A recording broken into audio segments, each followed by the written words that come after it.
Hey strangers, welcome to another episode of the Strange Sessions. I am Krista, and with me is Kurt, who, rest assured, has his podcasting glasses on now. Oh, I thought you were going to say podcasting underwear. Oh, well, he always has those on. I always have those on. Those have lasted. I was like, are you ready? He's like, no. And I have my podcasting glasses on. I have my podcasting underwear on, but that's all I have on today. So it's a little awkward down here, but a little cold. It's a little chilly. It's a little chilly, but probably turn the heat but up. We'll make do. How are you, Kurt? We talked about it in the pre-show banter that our coffee You're welcome, listeners. Coffee listeners. Yeah, you're welcome for our depressing talk about our jobs and lack thereof for some of us. I have some good news. What's the good news? For all you bird nerds out there, the Orioles and the rose-breasted grosbeaks have arrived. It's very exciting. I don't ever really see Orioles. Oh, you have to put special food out for them. Oh. So, it's pizza? Grape jelly. Yeah, Oh. Pizza. A bird after my own heart. No, grape jelly and orange slices. That's what they like to eat. You got to get them out early. I did not know that. Yeah, and then the scouts come and look for it, and then they bring their friends. So it's crazy. We'll have Orioles all summer now. Huh. I don't even know if I know what an Oriole looks like. They're beautiful. They're bright, I've seen cardinals. bright orange. I've seen a lot of cardinals, actually. They're lately. bright orange with like black markings. Well, the males. The females are a little less bright, but yeah. And It sounds like a robin. Like a robin has the orange. Yeah, I'll show you a picture. Okay. Welcome to Bird Talk with Kurt and Krista. Sorry, I'm a total bird nerd.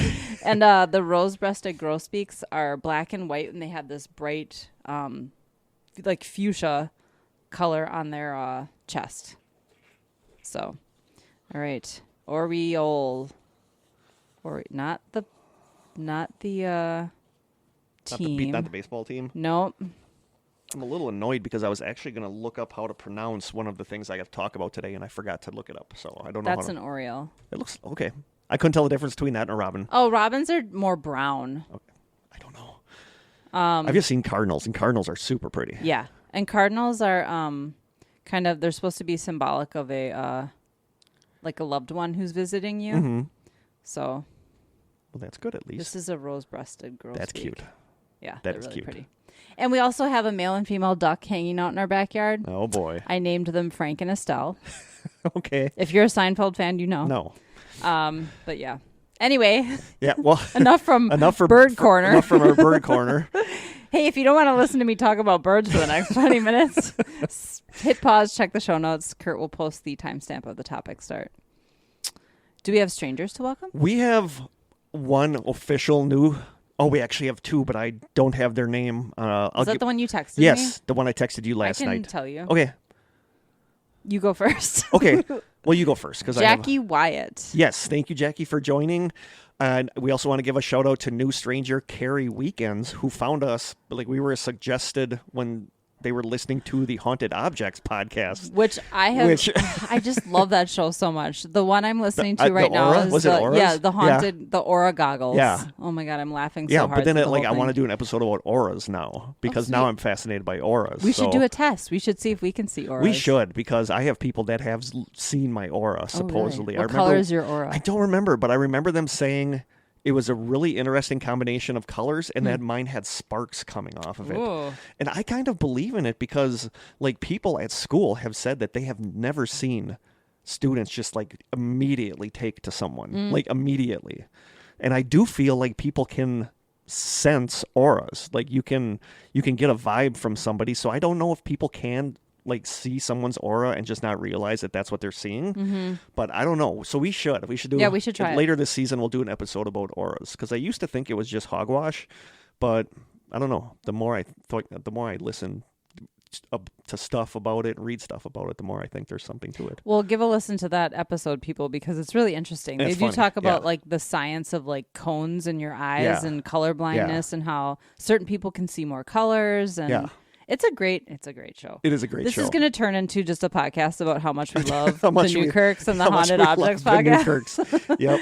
And it was just cool that Carrie found us as a suggestion. off of listening that to show. So that's kind of like a brush with the Newkirks, I guess. So Yeah, I'm cool with that. we're going to go with that. So shout out to Carrie. Also want to give a shout out to one of my teachers that I work with, Tim Disher, who has been listening to the podcast, and he What's up, said Tim? he really likes it. Sweet. Yeah, he said I have a good radio voice. See, my friend Megan at work said she loves listening to my voice too. Yeah. And she said you and I have really good chemistry. Yeah. So I think I just never liked my voice before. Yeah, me either. So it's interesting. But yeah, Tim says it's really interesting. I wasn't saying I didn't like your voice. Oh, Just to whatever. clarify. We'll talk about that off the air. Talk to the We'll talk hand. about that off the air. And I want to give, because I don't know if I'm going to be staying at my school, I think there's going to be lots of student shout-outs in the next couple weeks Yeah. because I'm going to probably be leaving them. But I want to give a special shout-out to one of the students, Brenna Russell, who I think this might have been for art class, but she made me this and brought it one day. It says cute. Strange. It's a little With a painting of a cat. cat, and it says Aw. Strange on it. That is adorable. So, Brenna, you are awesome. I absolutely adore you. Thank you so much for giving me this. But it was funny because she came up to me at pack time, which is our recess. And the first thing she said to me was, like, thanks for making me afraid to look in my mirrors now. 'Cause she listened gotten to a lot of She those. listened to the mirror episode, and they were Mirrors like, still don't bother me. they were like, the doll thing. Why would somebody do that? Yeah, that is with the doll, creepiest the thing doll ever. game. So she really enjoyed the episode, but she said it Good. kind of creeped her out from mirrors. But thank you so much, Brenna. I love my little strange cat picture, so cute. we're gonna leave that down here. But yeah, there'll be shout outs in the near future for students because, like I said, I don't think I'll be going. I think my career as a middle school reading aide is done. I wanted to get the library job, but I wasn't even asked to interview for it. But I just need a job where I'm not eating ramen noodles Yeah, you every can pay the morning bills for would be breakfast, and I nice. can actually pay the bills without having to sweat how much is in my account. So we'll figure something out. Hopefully something falls in my lap. Well, hey, maybe we should start doing video on YouTube and we can. Sorry, people get ads because that's what a lot of people make We money need to off be of that. TikTok influencers. I don't don't know what even that all have entails. TikTok. I don't think I'm very Would I have to get influential. TikTok? Because I'm about to cancel my Instagram I personal have account. TikTok, but apparently all my students find me on it, but I never go on it. Hmm. I never ever go on it. Well, yeah, you need to post, don't you? Yeah. Well, you don't need to, but I can still follow people Sure. on there. Somebody Like I told do me, follow some of like the paranormal people in the work Yeah. in the paranormal field. I follow some of them on there. Somebody told me that if we can easily get millions of followers on TikTok. That's like Or- the cheap version of TikTok. The knockoff version of TikTok. But I think we'd have to post stuff, and you and I are just not good at that. We Well, the never students, take a lot of the videos students that listen to the podcast tell me they're like, you guys should do little blurbs on TikTok to get people. of like what though? What would Just we like, do? hey, this is Kurt, this is Krista. We run a podcast that's subpar, but listen to We it. can say that every post, just a different version of that. So yeah, Yeah, maybe we'll figure it out. we'll at figure some something point. out. I don't even want to be rich. I just want to have enough money where I Yeah, don't have to. Same. Where I don't have to. I mean, stress. we're comfortable. I'm not saying we're not. We've worked very hard to get where we're at. We have no Yeah. debt, whatever. But yeah, I don't want to be rich either. Yeah. Like, I would love to just do what I love for a living and make enough money to be Yeah. able to pay my bills. Yeah, like I mean, I have a you great would not job. believe how many of the students at lunch give me like their string cheese and their Aw. food and stuff, so that I have something to eat. Geez, usually it's the other way around. It is you. Well, I buy them a ton of stuff too. Trust me. I'm sure. Takis, What's that? Hubba Bubba tape gum, Oh, all sorts of this new Prime drink that's kind of like Gatorade. okay. Yeah, I'm gonna miss like knowing what's cool with the kids and what's not cool with What's the kids. being hip? What's hip? Hip with the kids. What's hip with the Wow. kids? What's down with the I've kids? never sounded older. Anyway, do we have any taste test items, or do we have any other housekeeping? I did want to mention the book that I've chosen for book yeah. club. Oh yeah, It's starting out really slow and tedious. it is false memory, We're just really taking along. Kurt and I discovered we're both in the same exact spot. which and is like we're- 3 chapters into the book. Yeah, we're not going to make it in time for when we identified our recording day was going to be. So we're actually going to push it back 2 weeks. So we were going to record the book club on the 20th. Now we're going to record it on June 3rd. So you have an extra couple of weeks because, well, we need it. Yeah. It's a slow burn. I'm assuming it's going to get better. I just read another. It's not bad. It's just I'm having a hard time like getting into it Yeah, same. enough where I'm like, oh my God, I want to read. Oh my God, I want to read. Exactly. I hope we get to that point soon, because I just read another one of his books. This is Dean Koontz. I've read tons and tons of Dean Koontz books. This is the hardest book I've ever had to get into of his. Really? So, yeah, I just read one like a couple of months ago that I could not put down. So it was like from the get, I was into it. And I talked about this is a slow burn. I talked about reading possibly the Twyford Code next, but I did read that over the last couple weeks, and it's a great book, but it's very difficult to read because, like I was telling Krista before we started recording. Yeah, after the 12 and a half, or what was the first book? What was her first book? 7.5 Deaths of Evelyn Hardcastle. Yeah, that was hard to follow. Like this one is too, because this one, the whole book is made up of audio clips that have been transcribed by software, except it doesn't always get the words right. So part of the challenge of reading it is trying to figure out what the heck they're talking about. So it's very difficult, and it's a lot of stuff about like codes and like hidden treasure. It's a good book, but it's very difficult, and we already gave you guys a couple of difficult ones. So yeah. Well, you have some extra time to pick out your next book. So okay, should I see what's just in grab? Here? We should open that one from John. Yep, and I know there's more in this box too from Tiana. So let's maybe grab 2 more things from Tiana and see if there's a foodie item in there that you think you can just grab. Thank you for all this stuff, Tiana. I gotta get the bubble wrap out of the way. Oh, okay. Yes. Ooh. Oh my God. I don't think that's a taste test. No, but if you have one taste test and like one gifty thing, okay, and then just grab one gifty thing. Okay, and then there's one more thing in here. Ooh, okay. Okay. Ooh, fortune cards. This says super awesome future fortune cards. Oh, hold it up. I'll take a picture. Is this like tarot cards almost? I don't know. That looks super cool, whatever it is. Okay. Let me open it. Kurt, play some Krista opening packages music. Da-da-da. Thank you. Ooh, look at that. Came right off. Ooh, cool. That looks neat. It does. Ooh, they look like tarot cards. They do. They're called fortune cards. It says, congratulations on your purchase of super awesome future fortune cards. These cards are a fun way to take a peek into possible future events. Oh, interesting. So, okay. You should know that the predictions of these cards are not written in stone, but simply reflect the most likely results of your current path if you don't take actions to change it. The future is in your hands, and you should do everything you can to make it super awesome. Let's learn how to do that in the next episode. We will do a reading. Okay, I'm not going to open them. That looks awesome. I actually want to see those. Yeah. This is so cool. I didn't know this was a thing. Thank you, Tiana. Thank you so right, much. We have a taste test. We'll definitely do a reading with that next episode. I think you're going to be excited. Oh, next episode, let's do a mini mystery. So okay. Thanks for the heads up. A haunted area. Oh, there's 2. Fruity Pebbles. I've had the Pebbles. Fruity Pebbles one. So should I taste this one? Yeah. I want to taste the chocolate one. We can taste some. Yeah, we'll each take a small piece of both. Like you can keep the Fruity Pebble one. Well, we can try that next time too. But I do want to try the Cocoa Pebbles one because Fruity Pebbles is like one of my cereal weaknesses. I love Fruity Pebbles. I mean, I can't. So are we tasting them both today? No, let's just do the Cocoa Pebbles one today. Okay, then I'll only take a picture. I can't have a box of Cocoa or Fruity Pebbles at home because I will literally eat almost the entire box in one sitting. I literally probably haven't had either of these cereals since I was a kid. Oh my God, I love Fruity Pebbles. Okay, let's open this bad boy up. I do remember the Cocoa Pebbles making your milk chocolate. Yep. Chocolate milk. Oh, baby. Oh, baby. Just give me a little piece. I'm going to throw it to you. Okay. Ooh. Nice catch. Got it. Nice. Okay, let me take a... Anyone watching the coronation of King Charles? I had it on this morning because I was up, totally of course, did. at 3 o'clock. And I wasn't up, but they had a live feed on YouTube that I was watching. This is weird. Must be dark out here. Dark down here, and I'm trying to take a picture of dark chocolate. It smells good. Yes, it does. Okay, are you ready? I'm ready. Oh. That's totally Cocoa Pebble. Mm-hmm. That's totally Cocoa Pebble. Mm-hmm.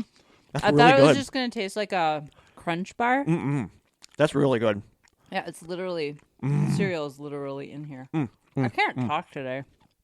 That's really good. Mm-hmm. Wow, that Agreed. is very Cocoa Pebbly. Mm-hmm. Dang. Yum. I would give that a 10 out of 10. I mean, I don't know how they could improve on it. Yeah, that's amazing. The chocolate, it's good. Chocolate is really good too. It's like a good quality chocolate. 10 out of 10 for me. We've only had one kind of stinker. What was as it? far as taste test? What was it? Well, the pickle. I still like the pickle cotton candy. I still like the pickle cotton candy. Yeah.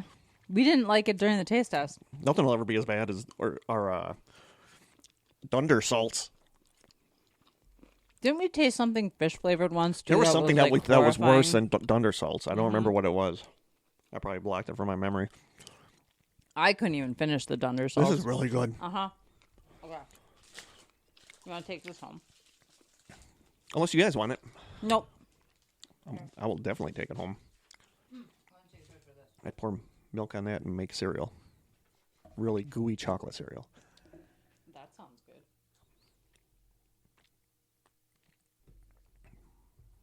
Okay. As everybody listens to Krista take a picture. The podcast is just a series of me doing stuff in the background that you can't hear. Pretty much. And we want to make money doing this. That's hilarious. Okay. Now what? Well, now you talk while I'm chewing my... Okay.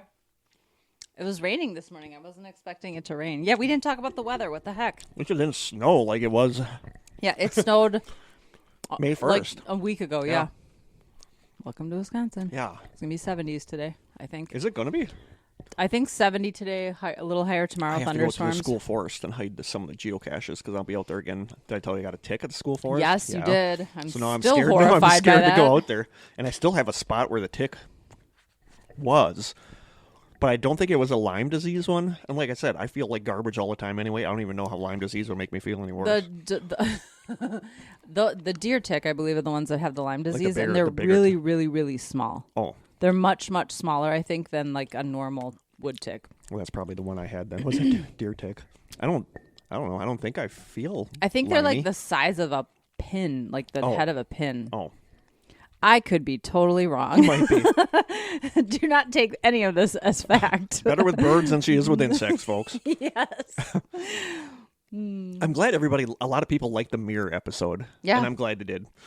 Because Corey, I think, was it Corey that was like, he saw what it was about. He's like, I don't know how they're going to drag on talking about mirrors. But he's like, yeah, you guys did. That was a long episode, wasn't it? It wasn't really long. It was I had to post it in 2 parts on You shouldn't coffee. have had to, though, because when I imported into Audacity and saved it as MP3, it was plenty small enough. So you must have your settings different. I had it set to like the lowest.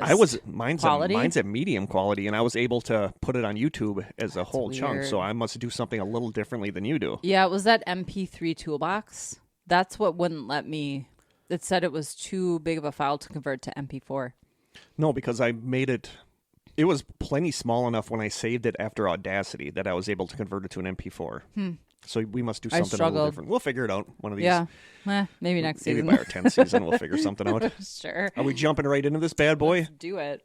27 minutes later. Plus we talked for like 10 minutes. We did. Today we are doing another Strange States episode. Woohoo. Check to make sure my microphone is on. It's and on. This one is all about that tiny little state a lot of you might not know called Texas. Have you ever been to Texas? I have been to Texas. Have you? I have. Did I've I know been that? to southern. So my grandparents used to. I just put Willie on my microphone. Willie. My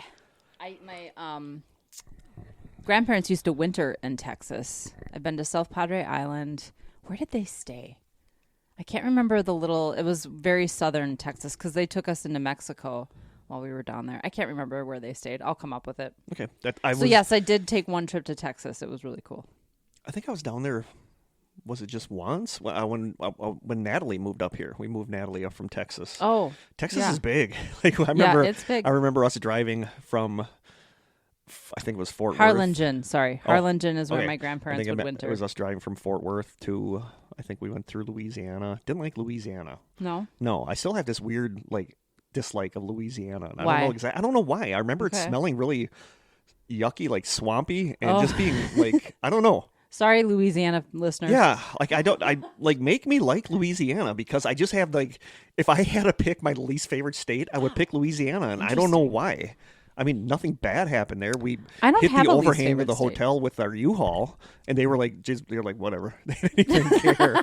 But it's like, yeah. But I just don't like Louisiana, and I don't know. Maybe like, we'll why. have to do a strange state, and you'll fall in love with Possibly. it. There's probably Possibly. some cryptid that you're gonna adore Nothing there. like squonk. Nothing Yeah. like squonk. There's not a lot of cryptids I adore in this episode. That's for sure. But we're going to start with 10 fun facts about Texas. You ready? I'm ready. Number 10, the Buc-ee's convenience store in, I don't know, I never knew how to pronounce this name, Braunfels? Braunfels? Yeah, that sounds I've right. seen it a couple times. The Buc-ee's convenience store in New Braunfels, Texas, holds the record for the world's largest convenience store, coming in at a massive 66,335 square feet. That's a convenience That's store? a convenience It's like store. a Walmart. Yeah, that's a convenience store. All right. Fun It's fact. not very convenient if it takes you 10 minutes to get to the other side of the store. Right? Need a segue. Fun fact number 9. Krista is not going to like this one. It is completely legal to shoot and kill Bigfoot if you see him or her in Texas. That's rude. That is a rude. Number 8. Austin is the live music capital of the Hey, world, which at is least true. though, they're admitting he's real. Yeah, because... that's true. That's true. Number 8, I was actually going to have more for this one, but I forgot to look it up. Austin is the live music capital of the Yep. world. Like, you can't throw a stone without hitting a Austin city limits. venue that has live music. Yeah. Like Austin. I love Austin. There's something about Austin that, especially because of Dazed and Confused, took place in Yep. Austin and was filmed in Austin If you have you ever watched Austin City Limits? a couple times. I've been watching that since I was a kid. It's Really? such a great concert series. Yeah. So good. I've watched it like when there's a band that I really like on it. Fun fact number 7, this comes from facts.net. I never knew this. Texas barbecue tradition has 4 types: West Texas, East Texas, Central Texas, and South Texas. For instance, East Texans marinate the barbecue meat using a sweet tomato-based sauce and cook it over hickory wood until the meat is ready to fall off the bone. The South Texan barbecue uses a molasses-like sauce to keep moist the barbecue meat, while the West Texans cook their meat over direct mesquite wood heat. Meanwhile, the Central Texans use spices, salt, and pepper and rub it into the meat and cook it on pecan or oak wood. Interesting. So I did not know that there are that many different kinds of barbecue.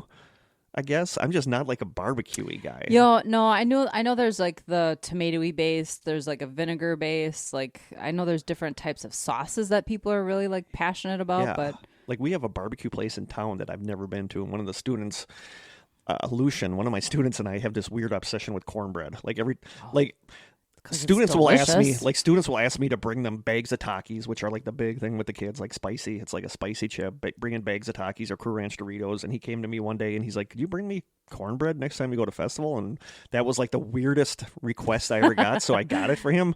So now we talk about cornbread all the good. time. I love cornbread and butter. Oh my God. Fun fact number 6.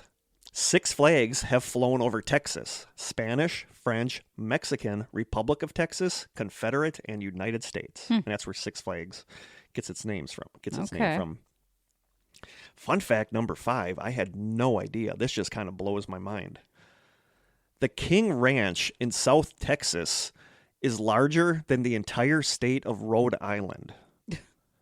The King Ranch covers 1,289 square miles, and Rhode Island is 1,212 square that's miles. crazy. It's crazy that what there's is the King Ranch? it's just a literally big just ranch. Yeah. Okay. But it's bigger than the state of Rhode Island. I mean, Rhode Island's not big, but holy cow. Yeah, but still. This little you part of Texas. How many is states can you fit inside Texas? Probably quite a few. Texas is big. Number 4, this one comes from bestlifeonline.com, an article called 25 Crazy Facts About Texas. And I had to include this one because right now I'm just like so utterly obsessed with the show Friday Night Lights. Fun fact number 4, in Texas, football is no joke. In fact, in 2014, the small town of Decatur, Texas, voted to reschedule Halloween to October 30th because the October 31st date would have conflicted with the local high school's Friday night football game. Wow. Nearly 14% of the state's high school stadiums boast video scoreboards, And the high school football game with the all-time highest attendance record was a 2013 playoff game that brought together 54,357 fans. Dang. Yeah, for high for school a high school football game. Wow. You know, like watching Friday Night Lights, I never thought that, but it's like a religion there. Like the town's shut down. Yeah. And again, Friday Night Lights, oh my God, is that a good show? Like, I absolutely love that show, considering that I don't even like football. Right. It's such a good show, other than the fact that, like, the high school, every now and then they say, you know, you high schoolers, and it's like the guy looks like he's 35. Right. You know? Yeah. So but such a good show. But yeah, like, football is a big thing down there. Number 3, I know because I read about it in the Dazed and Confused book. Austin is home to the world's largest urban bat colony. If you're in Austin between March and October, you can catch a glimpse of the South Congress Avenue Bridge bats, the largest urban colony of bats in the world. Around sunset, the city's 1.5 million bats take off into the night, and it's nothing short of a sight to behold. Wow. If you pay attention, you'll find bat symbols and illusions all over Austin. That's really cool, actually. It is, because they talked about in the Dazed and Confused book that Matthew McConaughey, I think, would take people there, where people, like, bring blankets, and they just wait, and as soon as the sun goes down, like, under this bridge, just, like, swarms and swarms of bats that, like, block out the sky. That's cool. Yeah, it is cool. I'd like to check that out.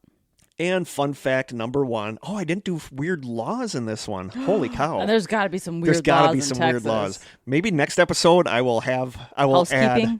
Yeah, the housekeeping. I will add some weird. I totally blanked on that. Holy cow. Fun fact we'll just say number 1.5, because I'll have number 1 next time. Fun fact number 1.5. In 1993, the fictional Sawyer family house from the original 1973 Texas Chainsaw Massacre movie was picked up and moved to the grounds of the Antlers Hotel in Kingsland, Texas, and it is currently used as a restaurant. Oh. So, yeah, I guess. From the original Texas Chainsaw Massacre house. Okay. Like, nothing was being done with it, so they loaded it up on trucks and they moved it to this. And they turned it into a restaurant. Turned it into a hotel. It's just like an old farmhouse, Yeah, right? it's like just an old farmhouse. But, okay. like, I've seen bits and pieces of the original Texas Chainsaw Massacre, but I was never nuts about it. But it's one of those movies that people just love, and they recognize that house. Like, I can recognize the Psycho house, the Amityville Horror house. Yeah. But the Texas Chainsaw Massacre house, I can't. More from the inside. Yeah. But yeah, so that's a hotel right now. So next episode, I will have some weird Texas laws. Cool. I cannot believe I totally blanked on that. Anyway, are you ready to jump into cryptids / creatures? Kurt, do you have to ask? I don't have to ask. I don't think any of these are cuddly. Just tell. We should have like a cuddle scale for all. We should have we should come up with a cuddle scale. Ability. Yeah, Squonk would definitely be like a 10. A 10 for snuggles. Yeah, I don't see me snuggling up to any of these. Number. Where am I here? Well, I went way down. Okay, number. You would think we've done this podcast before, but don't know. Definitely not cuddling up at number 6. Number 7, the NASA gargoyle. From the Monster Wiki, it says, quote, "The story of the NASA gargoyle was related to noted cryptozoologist author Nick Redfern by one Desiree Shaw, who told Redfern in 2006 of her father Frank's 1984 encounter with the beast. According to Shaw, her father had been an employee at the National Aeronautics and Space Administration's Johnson Space Center, Houston, at the time. After finishing his shift one evening, he was crossing the parking lot on the way to his car when he happened to glance at one of the nearby buildings. Perched atop the building was a monstrous creature which Shaw could only describe as resembling one of the gargoyles that adorn many churches and other buildings dating from Europe's medieval period. Shaw quickly realized that the gargoyle was staring directly at him and had the distinct impression that it was taking great pleasure in the terror that it had instilled in him. After a few moments of staring at each other, the gargoyle slowly began to unfurl its great wings with a sound like dried paper. This act seemed to break the almost hypnotic state that Shaw had been in, and he raced to his car and sped home without a backwards glance. Although initially reluctant to report what he had seen to his superiors, the effect of the encounter on Shaw began to get the better of him, and he eventually related his story to one of his bosses. Much to his relief, rather than being met with the ridicule that he had expected, Shaw was informed that the gargoyle had been seen by other employees at the Johnson facility and was in fact believed to have been behind the brutal mutilation and exsanguination of a pair of the base's German Shepherd guard dogs. The dogs did not live that one. Oh. He was also told that a secret file had been opened on the entity, but if such a document exists, it had never been made available to the public. Believing this to be the end of this ordeal, Shaw was surprised when he was soon hauled in front of NASA security people that were flown in from somewhere in Arizona, who proceeded to interrogate him on his experience and made it very clear that he and his family would do well to keep the matters to themselves. This may be the reason why this encounter took so long to come to public attention. To this day, NASA has neither confirmed nor denied the existence of the creature cited by Shaw and the other employees. So that is the NASA gargoyle. Yeah, not super cuddly. Not super cuddly. But what do you think that kind of sounds like? And there's another one. Mothman. Yep, there's another one in here that sounds like a lot like the Mothman too, and that's almost exactly what this sounds like. Is like a Mothman type figure. So I don't know. Because the Mothman can be like kind of gargoyle-ish. Mm-hmm. And especially spreading the wings. The wings, that's what I thought of. Making like the crumply paper sound, which I think I remember hearing from some of the... I want to have another episode about Mothman this season too. Yeah. Sometime. I'd love to have Tobias here, of course. I got partway through the Mothman prophecies, and then I got caught up in all of our book club stuff. I have to get back to that. But yeah, so that's the NASA gargoyle. The NASA gargoyle. Number 6... The Donkey Lady of San Antonio. Okay. Probably not high on the cuddle factor. It depends on how her body's configured, I guess. Yeah. Like if she had like a human body and like the face of a donkey, that would be kind of cute. Maybe. But from a KSAT.com article called, quote, South Texas Haunted Folklore, The Tale of the Donkey Lady, it says, the story of the Donkey Lady is known throughout San Antonio and South Texas. There are many variations of how the Donkey Lady came to be, but the paranormal incidents reported at the bridge off Elm Creek are all similar. Here's a version of the Donkey Lady story by author Michael Mays. Years ago, most agree that sometime in the mid-1800s, a settler woman lived near the banks of Elm Creek with her husband and 2 children. The couple was barely making a living from farming the stingy South Tex soil and raising a few head of livestock. One day, the son of a wealthy San Antonio merchant came riding onto or near their property. Somehow, the young man came into contact with a horse or mule belonging to the pioneer family. The young man, the story goes, teased the animal and hit it with a stick. What a jerk. Yeah. The poor animal retaliated in the only way it knew how and bit the merchant's son. Enraged, the young man began to beat the animal even more severely than before. The poor creature's cries reached the ears of the pioneer couple, and they quickly rushed to the scene. It became obvious to the couple that their animal, no doubt vital to their livelihood, was about to be beaten to death. The couple began throwing rocks at their animal's assailant and pelted him several times. They did not realize this young man was the son of an important man in town. The young man hurled a string of expletives at the couple as he retreated, but swore that he would get even with them. That night, a party of men, led by the wealthy merchant and his son, stealthily approached the young family's cabin and set fire to it with torches. The heavily armed men refused to allow anyone inside the cabin to leave. Desperate, the man of the house attempted to make a break for it in the hopes that his wife and children could escape while he distracted their attackers. He was gunned down almost immediately upon setting foot outside the cabin. The screams of the woman and her children as they burned alive were heard up and down the creek for over a mile. Just as the mob was sure that their unholy task was done, a figure engulfed in flames smashed through what was left of one of the cabin windows and staggered towards the stunned and now terrified men. The woman's hands seemed to have been burned down to mere nubs, and her face appeared to have melted or sagged to the point that it was unnaturally long and deformed. The poor creature's clothes were gone, burned away, revealing skin charred completely black, yet somehow still on fire. Man, I hope no strangelings are listening to this and are like traumatized. The wretched creature. This is I don't think this is true, but this is a story that one of the people have for how it came to be. Yeah. The wretched creature that had once been a happy, sod-busting wife and mother let out a bone-chilling wail and then staggered past the men and hurled herself off the bank and into the waters of Elm Creek. The criminal mob followed to the point from which she had launched herself into the black water, but saw no trace of her. Her body, it is said, was never found. Photos do exist of damage allegedly done to vehicles by the donkey lady. It's said that if you park on that bridge, shut off your headlights, and wait, you will almost certainly encounter something truly terrifying.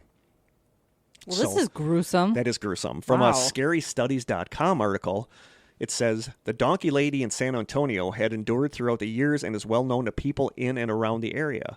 Over the years, a lot of people have traveled to the famous Donkey Lady Bridge to catch a small glimpse of the lady herself.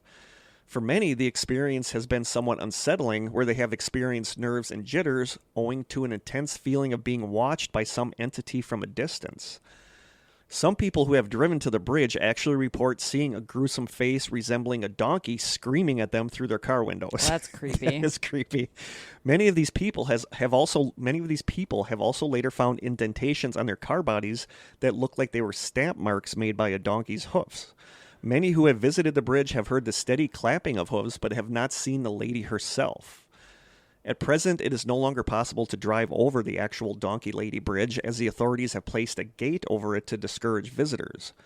Based on this, the place still attracts curious visitors all year round. The legend of the Donkey Lady has firmly cemented its place into Texan folklore. There's even a Donkey Lady hotline where you can experience the voice of the Donkey Lady over the phone. We should call that. We should start our own hotline. Maybe that's how I could make money. Hey. Sexy strangers. So this comes from Reddit. This is a story from Reddit. Okay.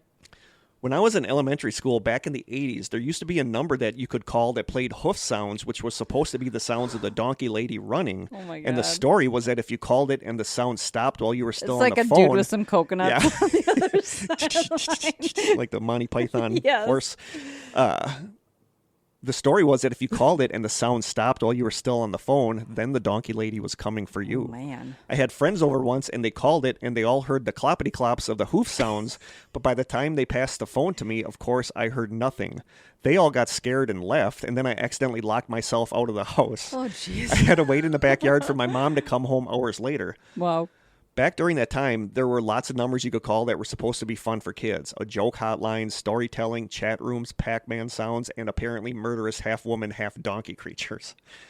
Somebody else on Reddit writes, all right, so you might think this is BS, but I had somewhat of an experience. We went to some old road near Applewhite Road. It was a fenced-off cemetery. It was my friends and I in 2 separate cars, maybe like 8 of us total. We go up to the gate, which is locked, to have a looky-loo. My brother, who was against this whole ordeal because ghosts aren't real and making fun of everyone trying to scare them, yada yada, his car is parked in front, and I'm right behind him in my car. It was around 1 o'clock a.m. I'm sitting there idling. Nothing is happening, so I just turn off my car but leave my headlights on. They get out to mess around, and my brother just runs back into his car, and his friends follow. We meet up later after that, and he says that when he turned his car off, he noticed fog forming behind the gate on the ground. He thought nothing of it and just kept on.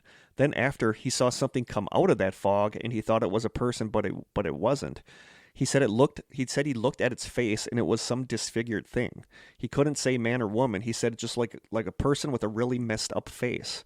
My brother is not one to believe in spooks, but he said that was the only thing that freaked him out. This was like 12 years ago in the summer. I don't know if it was the donkey lady or what. I did go to the Donkey Lady Bridge a few months after this incident, and the only thing I witnessed was a lot of graffiti. So there you go. That is the story of the Donkey Lady. The donkey lady. Not terribly cuddly. No. Not on the squonk Kinda meter. gruesome. On the squonk meter, that is pretty low on the squonk meter. Not very squonkable. No, but if it would have been like a cute girl in a dress with a donkey face, that's kind of cute. That's a different story. That's a different story. This is the one that I was going to look up how to pronounce, and I worry I'm going to massacre it, but I think it's La Lechuza. Okay. Lechuza. Sure. La Lechuza. That sounds right. This is a big one in the southern, like Texas, New Mexico, in that area. Okay. So this is number 5, La Lechuza. From an article on the Scary Mommy blog called, quote, The Creepy Mexican Legend of La Lechuza is the Stuff of Nightmares, the article says, the spooky story of La Lechuza started centuries ago and is rooted in Mexican and Texano folklore. Legend has it Lechuza was a witch who was exposed for practicing the devil's magic. The townsfolk weren't happy with her, so they just murdered her. Seems reasonable. Sure. To enact her revenge, she came back as a creepy bird lady. In fact, she's a shapeshifter who can appear as an ordinary witch during the day and then as a huge bird with a woman's face at night. Maybe that's what I'll be. Maybe if you creepy see one of bird those in your lady. backyard, or maybe if you see Maybe if you see run. a huge bird with a woman's face, let me know. Try to get a picture. To give you an idea of what we're talking about here, Lechuza means owl in Spanish, I think. So basically, La Lechuza is a huge owl lady who kills people. Her description varies. Some describe the creature as large as 7 feet tall with a 15-foot wide wingspan and the face of an old woman, while others describe it as a small bird with the face of an old woman. Either way, she sounds scary AF. Do you know what AF means? I'll tell you when we're off the air. I know what AF means. Okay. But she not does that she does old. sound scary AF. Yeah. She only comes out at night. This is pretty common for most scary things. And owls. She flies through the air or perches on trees looking for things, mostly people, to kill. If you hear a bird screech at night, that's an omen that La Lechuza is out and is looking for her next meal. It's said she likes going after children and drunk people wandering through the woods, so we gotta have up here would be prime. Yeah, Wisconsin. Northern A lot of Wisconsin drunk would be people. prime spot for The for North some- Woods are full of for drunkards. some people McNuggets. I'm just kidding. I don't know that. Sorry, Northwoods people.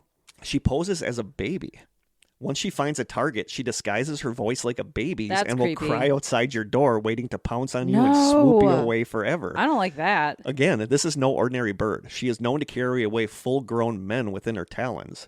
If you find unexplained scratches on your door, well, you know who was there waiting for you. Yep. She might even whistle or screech annoyingly outside your window until you're so irritated that you'll open your window and bam, she will pounce on you and scratch your eyes out. Oh my gosh. Yep. If she's particularly hungry, she has no problem selecting a car filled with people as her next meal and will run you off the road so she can eat you. Normally, you might want to swerve to avoid hitting a bird, but maybe with this one, just gun it. Well, this all sounds perfectly Yeah. plausible. Legend has it that if you try to shoot her dead, you'll end up dead instead. How does this work? Who knows? How is the giant owl lady killing people? It's like I wrote this. It is. It's very sarcastic. Totally nonsense Yep. or nonsensical. Yep. And if you dream about her, well, that might mean someone in your family will die. Oh, geez. So it's a bad omen. Yeah. There have been instances where people have encountered La Lechuza, and instead of killing them, she merely showed them her presence. Good, right? No. Just by seeing her often indicates something even more sinister and dangerous to come, like a deadly hurricane or a tornado. So even if you do see her and she doesn't hurt you, well, bad stuff is still going to go down. So she's basically Mothman. Basically Mothman with a Okay. lady's face. Moth lady. Lechuzas have the power to control the weather. So if they want to create a thunderstorm that make the roads incredibly dangerous, Wow. they can. This sounds is very all Missing 411-ish, powerful. though. This sounds like Missing 411-ish. Like it controlled the Crazy. weather. It can make Yeah. people stop searching. It can pick people up and carry them away. This explains all disappearances. Yeah. La Lechuza. If you find that you have a La Lechuza in your life, good news. There are a few ways to get rid of them. You can drive one away with salt, or you can try screaming and cursing at it. Or tying 7 knots in a rope and hanging it by your front door helps, as does throwing chili powder into its face. I think throwing chili powders in somebody's face will, That no would matter what it deter is, anyone. it's gonna drive anyone away. Just start carrying chili powder with you to throw in things' faces if they come after you. Sure, it's inexpensive. Yep. Basically, it's rare to encounter La Lechuza and survive. So if you see her, well, don't say we didn't warn you. So yeah, that's from the Scary Mommy blog, which is actually a really good blog. Like, it's very snarky. I'll say. That is La Lechuza. And Snarky mommy And blog. finally, this totally sucks and is horrible. But in August 2014, a video of villagers interrogating and burning an owl alive went viral. The villagers said the owl was really a Lechuza, and its screams as it was being burned were the witch screaming. Some social media users condemned the incident as superstition gone wrong, leading to think? animal cruelty. And Heck as yeah. owls are like one of my favorite animals, Oh. that is just heartbreaking because I Yes, it adore is. owls. I love owls and turtles. Those are my spirit animals. That's disturbing. Yeah. So that is La Lechuza. If you see it, toss some chili powder at it and run away. Or Takis. Takis will probably work because they're really spicy and powdery. Creature cryptid number 4, the Lake Worth monster. Okay, and there is shoot, I was going to send you this. Check your phone. I'm going to send you Okay. I'm going to text you a ready. picture of the Lake Worth, one of the captured photos of the Lake Worth monster. Are you ready? I'm ready. There's the Lake Worth monster. A lot of this comes from Wikipedia and the Cryptid Wiki. Okay. I don't know. So it's a misty blob. It looks like fluff. It looks like a big pile of dandelion fluff. Yep, that's exactly what it looks A lot of this comes from Wikipedia. And in our teaser picture, this is one of the pictures that's in our teaser picture. Okay. That's the Lake Worth monster. A lot of this comes from Wikipedia and the Cryptid Wiki. In Texan folklore, the Lake Worth monster is a legendary creature said to inhabit Lake Worth at the Fort Worth Nature Center and Refuge just outside Fort Worth. I was in Fort Worth. The creature is often described as, quote, part man, part goat, with scales and long clawed fingers. Reports of sightings by local citizens of a half-man, half-goat with fur and scales in July of 1969 led to the belief that a mysterious creature lived in Lake Worth. According to a TexasHillCountry.com article called, quote, Dive into the Terrifying Legend of the Lake Worth Monster, the article says, Lake Worth, just west of Dallas and just east of Fort Worth. In the middle of the lake is a landmass known as Greer Island, where the monster was alleged to have roamed. The creature has become known as Fort Worth's answer to Bigfoot. Although stories and sightings of the creature have been common for a few years, attracting many young thrill seekers and skeptics, the first photograph didn't surface until 1969. That's the photo that you have there. Okay. Even though it's supposed to be goat-like, it looks like a big blob of fluff. Yep. A few couples that have seen the Lake Worth monster were the first to do so, and soon it became a phenomenon. Reporter Jim Mars followed up on the story and wrote an article which made front-page news. The headline was, quote, Fishy man-goat terrifies couples parked at Lake Worth. Fishy man-goat? Fishy man-goat. Okay. The couples described it as a goat and man-like with fur and scales. So it's a combination of fish, goat, and a man, I guess. Okay. John Reichardt's car was supposedly damaged by the Lake Worth monster after it jumped out of a tree. As proof, he had a 1.5-foot long scratch on it. According to Sally Ann Clark's book, quote, The Lake Worth Monster of Greer Island, the monster jumped onto the hood of a man's car. The man reported that he and 2 other men were out on the island looking for the creature. When the creature landed on the hood, the man said that he swerved his car wildly about the road, and the monster did not let go until the man crashed into a nearby tree. A witness, Jim Stevens, reported that he himself was 6'4", and the creature was easily much taller than him. Stevens claims that the monster was at least 7 feet tall, if not taller. He described the creature as, quote, real big and human-like with burn scars all over its face, arms, and chest. Many other eyewitnesses also claim that the monster is half goat, half man, and is also covered in scales. Only one day after Reichardt's incident, reports came in of a creature hurling a tire from a bluff at a group of bystanders. In October of 1969, a man named Alan Plaster took a picture of the Lake Worth monster as it rose up on a bluff, which is the only photographic evidence of the creature. That's the picture you have. I'll post it in the group in the strangers. Okay. Local police investigated the claims but found no evidence of the monster in the Lake Worth or Greer Island area. According to one reporter, the Goatman legend was spread via summer camp stories where camp counselors told children to, quote, listen carefully and you'll hear his cry on clear nights like tonight. Over the years, there have been alleged sightings of the creature. KDFW, a Fox-owned television station in the Dallas-Fort Worth area, did a lengthy report in November of 1999 about the Lake Worth monster. It interviewed some of the people who saw it, such as reporter Jim Mars and Sally Ann Clark. The report concluded with the announcement that a group of friends admitted to the police that they had pranked people by dressing up in a gorilla suit and parading around the lake in 1969 when they were in high school. Then in 2005, a reporter at the Fort Worth Star-Telegram received an anonymous letter from someone claiming to be one of 3 high school classmates who, in the summer of 1969, decided to go out to Lake Worth and scare people using a tinfoil mask.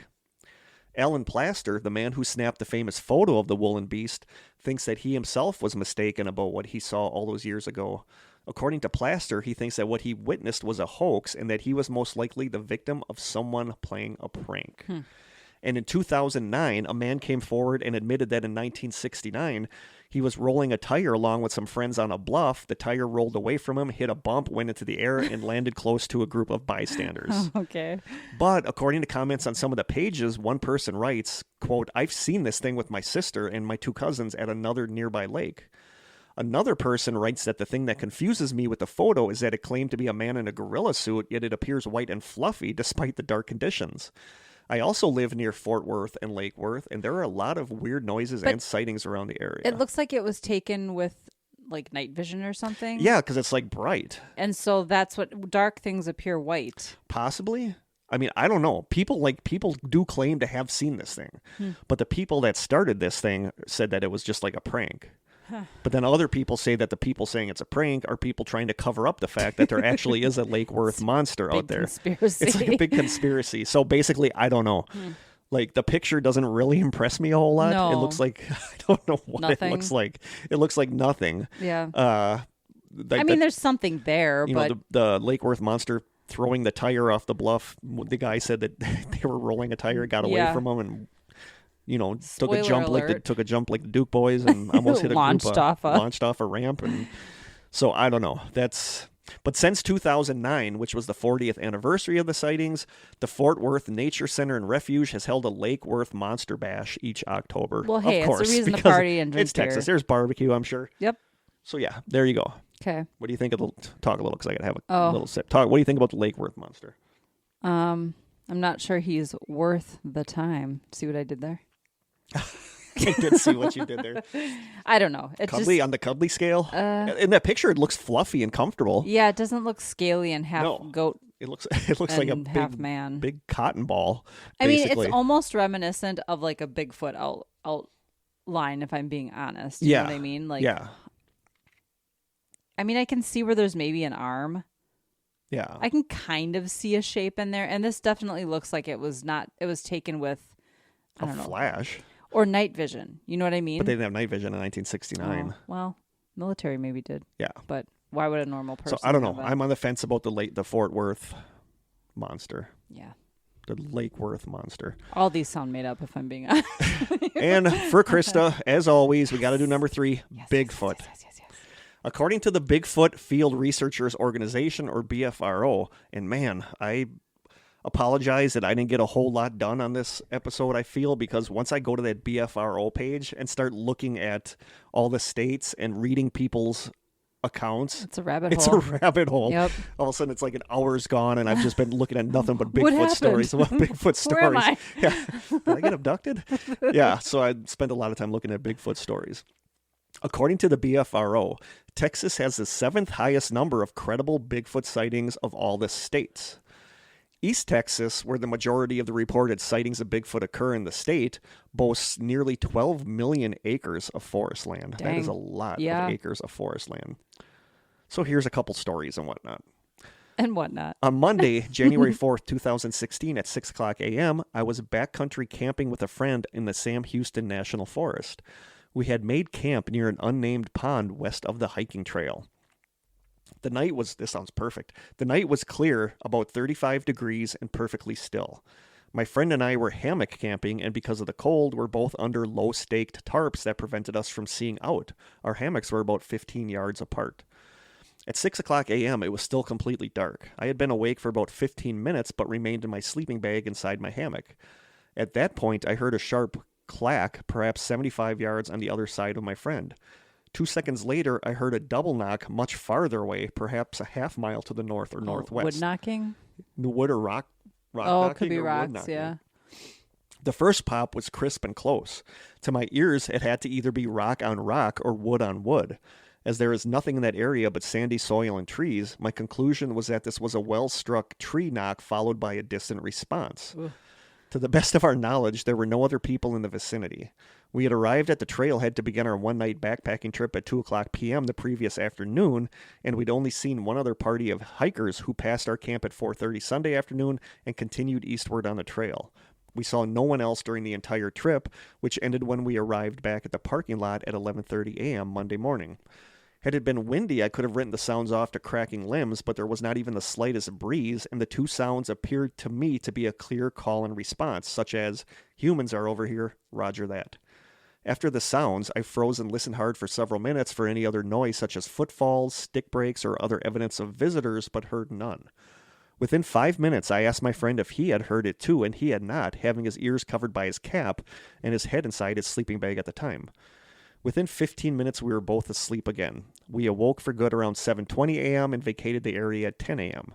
We heard distant coyotes, dogs, ducks, and owls, but no other such sounds during our stay.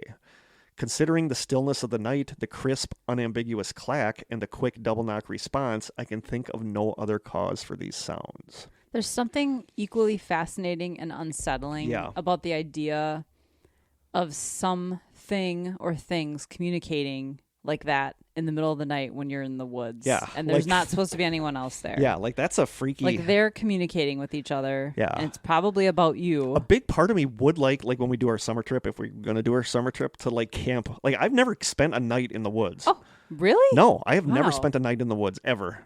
I've slept in a tent in my friend's backyard when I was a kid, but I have never camped. Okay. But part of me wonders what this would be like to be laying, because you know me, I'll be up at 2, to be just laying there and to hear something, you know, like how scary that is. I think to get that experience, like campgrounds aren't the way to go then, because you're just going to hear other campers. Yeah, I want to be out in the woods. Like, yeah. There are places like that around here. I forget what it's called, where you can, it's like public land. Yeah. And you can go anywhere and camp there. It's not a campground, but you can camp. Yeah. And that would be where you would want to go, not a campground.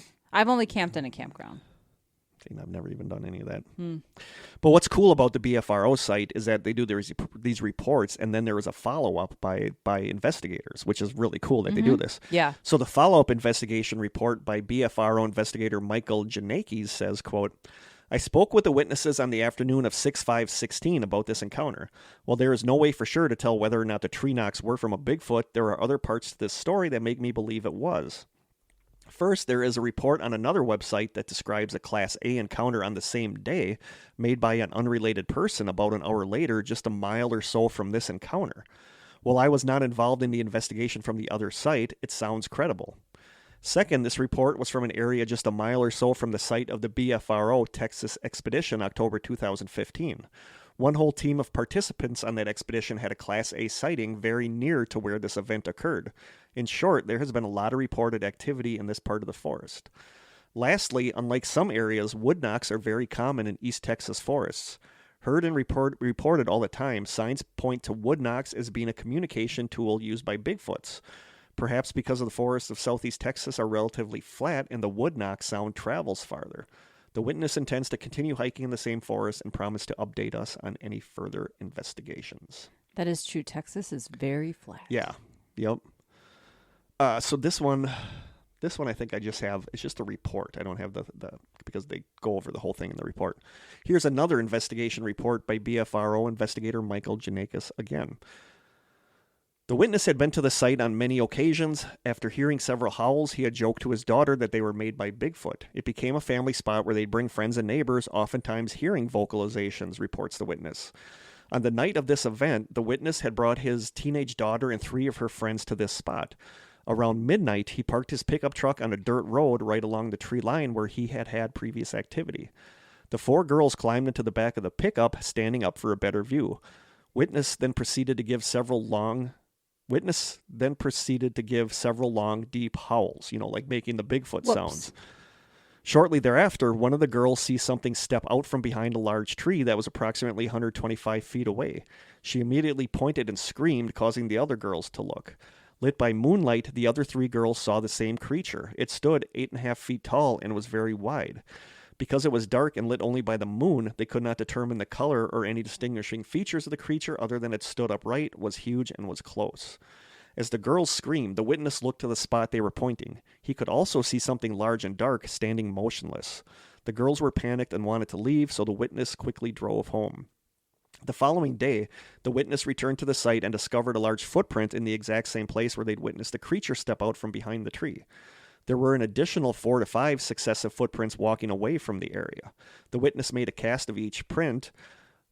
The cast of the left foot of the creature shows some sort of injury or deformity where 3 of the toes appear to originate from the same spot, like that of a chicken. Weird. Yeah, the other 2 toes on the left foot as well as those on the right foot appear normal. The witness brought me to the location on the late afternoon of December 2nd, 2012. While the details were gone of the footprints, the impression of each foot was still kind of intact. Of note was the depth of each print. The prints were easily 2.5 inches into a hard-packed dirt surface covered by pine needle litter. I was wearing heavy boots and weigh more than the average man, but even jumping up and down, I could not make a depression into the surface any more than a quarter of an inch. The witness is an educated professional with an engineering background. He and his wife are devoted to their church and teach Sunday school each weekend. He and his family are very credible and very articulate. A follow-up. The witness reported increasing vocalization activity in the same area. We decided to do an overnight camp in the same general area. So on January 5th, 2013, I drove my Jeep deep into the woods, some of the terrain requiring four-wheel drive. I was joined by the witness, who I'll refer to as W, and a friend of mine who I'll refer to as P. We were in a very remote area on a very, very cold night. The likelihood of any human being there that night was very low. We gathered wood, set up 3 camp chairs equally spaced around the fire, and settled in. We were set up by dark and decided we'd stay put all night and see what happened. It is important to note that my friend, P, was a complete skeptic. On the way there, he said, quote, anything we see or hear tonight can easily be explained as a known animal. It was a cloudy and therefore dark night. The only light came from our campfire, but due to the dense woods, we could only see about 20 or 25 feet beyond the campfire. 8:30 p.m., W and I heard what sounded like something large deliberately pushing through the thick branches of a low-hanging pine tree just outside the campfire light from the west. That's creepy. I don't know if I would freak out or... There were definitely limbs snapping. You could hear other limbs swinging back to their natural position. There were no subsequent sounds. 9:30 p.m., loud, distant wood knock. Solid wood on wood sound, perhaps 200 yards away, coming from the southwest direction. 10:15 p.m., large thump sound just outside the campfire light from the southwest direction. Nope. We all heard it, but could not decide if it was a hand slap to a chest sound or a foot thumping into the soft pine needle-covered ground. That's creepy. 10:25 p.m., all of us heard 4 bounding footsteps moving from the southwest to the west. Krista's shaking her head. So creepy. Yeah, all of us heard 4 bounding footsteps moving from the southwest to the west direction just beyond the light. That's what really creeps me out, is that it's all just outside of their field of vision where the fire is reaching. Yeah. That's creepy. It creeps me out thinking more of it being a human than of being a Bigfoot. They're both equally creepy, if you ask me. The campfire smoke was slowly shifting direction in the light breeze. It was then that we discovered that whichever of the 3 of us the smoke was coming towards had the activity happening directly behind them, meaning the creature was intentionally remaining downwind from us as the wind changed direction. Sure. 1:00 a.m., a sudden loud cracking sound coming from the west, no more than 25 feet away from us. It was a 10-foot tall tree being pushed over. It was incredibly loud. The entire event lasted 5 seconds, enough time for P, who had his back to the sound, to jump from his camp chair and leap over the fire. That's the guy that was the skeptic. All while the occurrence was happening, immediately silent once the tree hit the ground. 1:30 a.m., due west, 25 feet away. Something slowly, deliberately stepped onto the fallen tree, making a snapping, crushing sound as it broke the limbs. I can best describe it as rolling your car tire over a pile of tree branches. Jeez. You could literally hear 1 to 2 inch diameter limbs snap and crush at the same time. Too much surface area involved to be a deer or hog hoof. Too much weight to be a big cat or other human. There was no other sound at all. I felt like some creature was very intentionally trying to scare us into leaving the area. This person is very good at judging distance and size just from sound. It's one of their investigators. So 3:30 a.m. P, the skeptic, was the first to hear it. He whispered, "Do you hear that?" We went totally silent. W then said, "It sounds like 2 rocks tapping." The sound was coming from the northwest, and having the campfire crackling between me and the sound, I could not hear it. I got up from my chair and went around to the northwest side of the fire. Then I heard it. Something was lightly clacking 2 rocks together, again, no more than 25 feet from us. It was semi-rhythmic, like Morse code, sometimes sound, sometimes quick, sometimes slow, but with no discernible pattern. It would go on for like 10 to 15 seconds, stop for a minute or 2, and then start again. It was definitely rocks. This went on for almost 20 minutes before going quiet. I moved back to my camp chair. Then it started again. Only this time it was louder. It went on for about 15 seconds and then abruptly stopped. Almost immediately from the south, directly behind me about 25 feet, more rock clacks started, loud and at a somewhat faster pace. That's creepy. After 15 seconds too, that stopped. It was our first indication that there might have been more than one creature near us. Since it was 4 a.m. and we were tired, W and P were getting spooked, I suggested it was time to put the fire out and go home. We left the area without any further activity. So there you go. That's a lot of activity. That is a lot of activity. You know, considering the fact that it's a witness, an investigator, and a skeptic, the fact that, you know, like the skeptic was obviously freaked out. Yeah. But he might have thought it was a bear or some kind of animal. Yeah. You know. It's so funny because I'm fascinated by hearing this stuff, but I don't necessarily want to experience it because that would be really scary to me. It is. Like, I love the idea of Bigfoot. And again, this is like the thing with a doll where it's like, I think I would do that. And then when you're actually there, I'm like why get am me I the doing hell this? out of here. Why am I doing not this? Fun. No, like I can't imagine being in a woods. If I were like, I'm in the woods a lot, like walking through the woods in the daytime. Yeah. Or even at night, I've walked through the woods doing my bat detector thing. Yeah. But like the idea of being in the woods and hearing something like 25 feet away from you making sounds. Yeah. Like, I don't know what I would do. I would freak out. Yeah. So I would freak out too. But I don't know if I would run. Would I panic? I'd would hightail out of there. I don't know if I'd run, but I would beeline. You'd have to go on a brisk walk. Yes, a very brisk walk. Okay. I think if I were with a small group of people, it wouldn't be as bad. But if it were just me and like another person or me by myself, that would safety in numbers. You know what I mean? Yep. So yeah. There are some Bigfoot stories. I know Krista loves them. Thank you. That last one I really like because it was like such a well-written. Yeah. So now we get to cryptid creature number 2, the Houston Batman.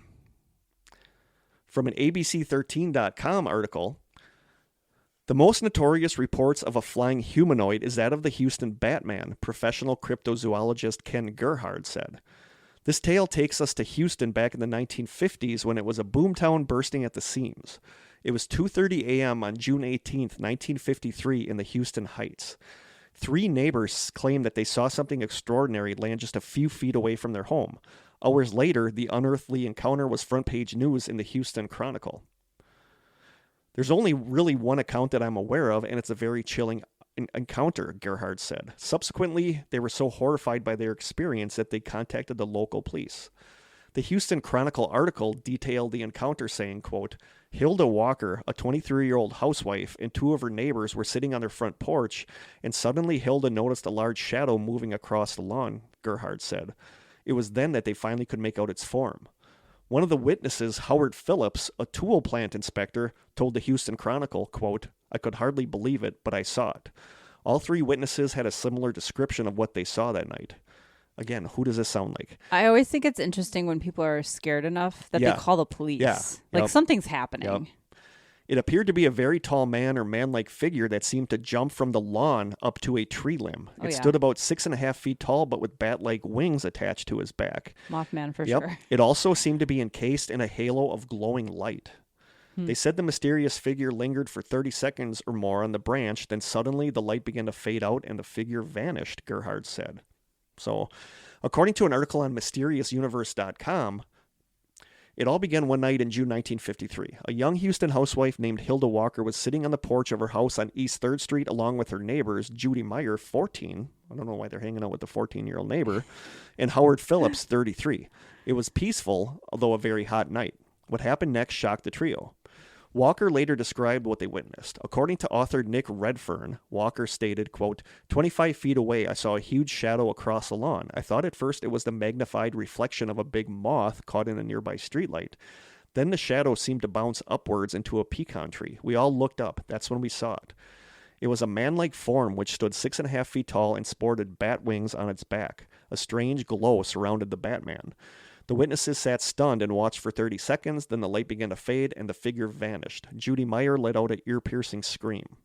Immediately afterwards, Walker went on, we heard a loud swoosh over the housetops across the street. It was like the white flash of a tornado-shaped object. I've heard so much about flying saucer stories, and I thought all those people telling the stories were crazy, but now I don't know what to believe. I may be nuts, but I saw it, whatever it was. I sat there stupefied. I was amazed. Phillips added, quote, we looked across the street and saw a flash of light rise from another tree and then take off like a jet. The next morning, Walker made a police report of the terrifying encounter. Also, according to MysteriousUniverse.com, several years after he first heard about the exploits of the Batman, a close friend of Gerhard told him about the experience of a number of employees at Houston's Bel Air Theater who claimed to have seen a gigantic helmeted man crouch down and attempting to hide on the roof of a downtown city building one night in the 1990s. Wearing a helmet? Yeah. It sounds like what are they called? A base jumper. Yeah. They that does jump sound from like tall a base buildings. jumper. But that's the Houston Batman. But again, that sounds a lot like the NASA Gargoyle. And that sounds a lot like the Mothman. So is this all one creature that people are seeing?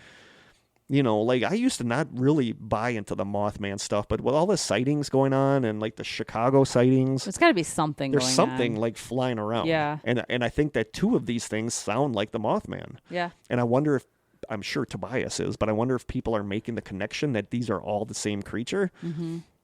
It's very possible. Yeah.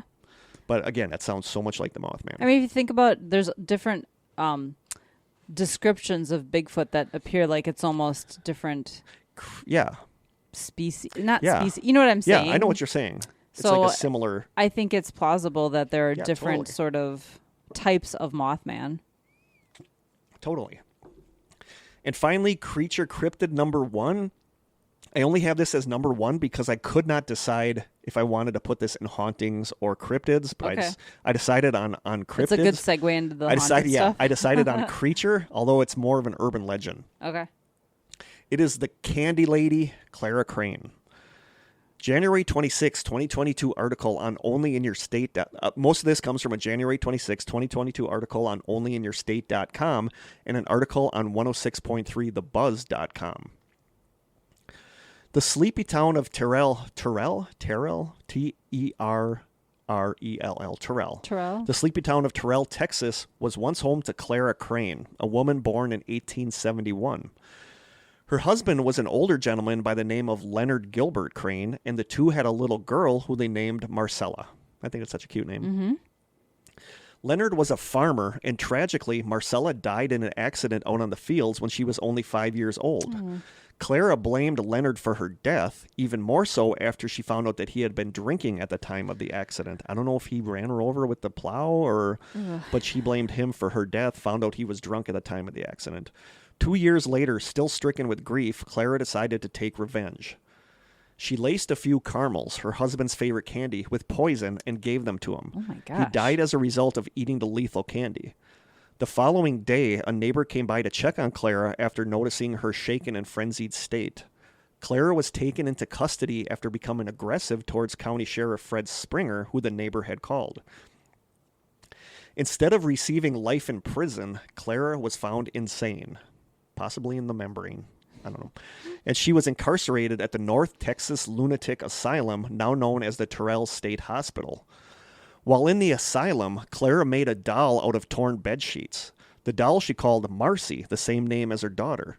Clara could be seen talking and singing to the doll by the my. asylum staff. Wow.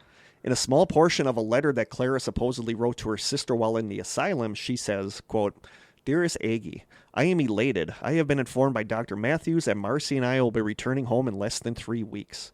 As you can imagine, Marcy can barely contain her excitement. Every night she asks, 'Is tomorrow the day we go home, Mother?' Very soon I will be able to tell her yes." Wow. That's so Someone creepy. has become unhinged. Yeah. She was released in 1899 due to overcrowding, and that's where the urban legend begins. According to local lore, children began to go missing near the old Crane property in 1903. Children would sometimes wake up in the morning to find candy wrappers on their windowsill signed by, quote, "the Candy Lady." Wow. It's said that the local sheriff also vanished and his body was later found in a ditch. Forks had been stabbed into his eyes and his pockets were stuffed with candy. Oh my God. Additionally, a town farmer came across rotten teeth in his field, teeth so small that they could have only belonged to children. To Rotten this day, teeth? yeah. Like they'd been eating a lot of candy. Yeah. Oh To my this day, God. it's believed that the Candy Lady still roams the area, luring little children with candy, then pulling out their teeth or stabbing them in the eye with forks. There you go. Yeah, That I is wouldn't call this a cryptid. It's more of a urban legend. Yeah, Yeah. that's the Candy Lady, Candy Clara Lady. Crane. Okay.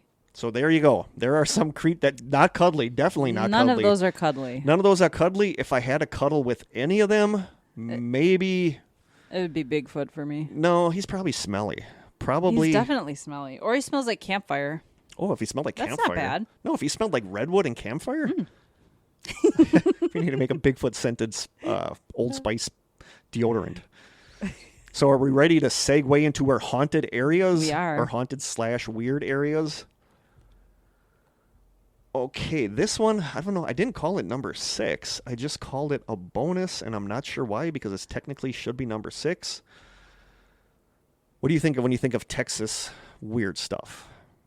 I only know this because of Unsolved Mysteries. I don't know. The Marfa lights. Oh. Just like the Paulding lights. Okay. Oh, really? This comes from Wikipedia. According to author Judith Brusky, the Marfa lights of West Texas have been called many names over the years, such as ghost lights, weird lights, strange lights, car lights, mystery lights, or Chinati lights. The favorite place from which to view the lights is a widened shoulder on Highway 90 about 9 miles east of Marfa.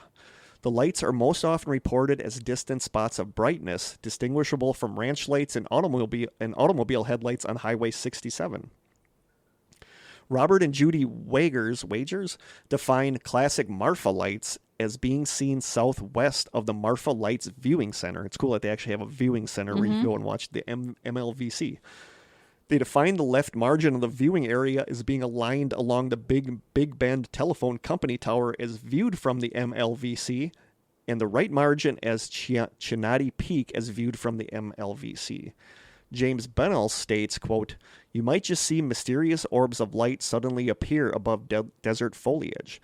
These balls of light may remain stationary as they pulse on and off, with intensity varying from dim to almost blinding brilliance. Then again, these ghostly lights may dart across the desert or perform splits and mergers. Light colors are usually yellow-orange, but other hues, including green, blue, and red, are also seen. Marfa mystery lights usually fly above desert vegetation, but below background mesas. The first historical record of the Marfa lights was in 1883 when a young cowhand, Robert Reed Ellison, saw a flickering light while he was driving cattle through Paisano Pass and wondered if it was the campfire of Apache Indians. Other settlers told him that they often saw the lights, but that when they went to investigate, they found no ashes or any evidence of a campsite. Joe and Ann Humphreys next reported seeing the lights in 1885.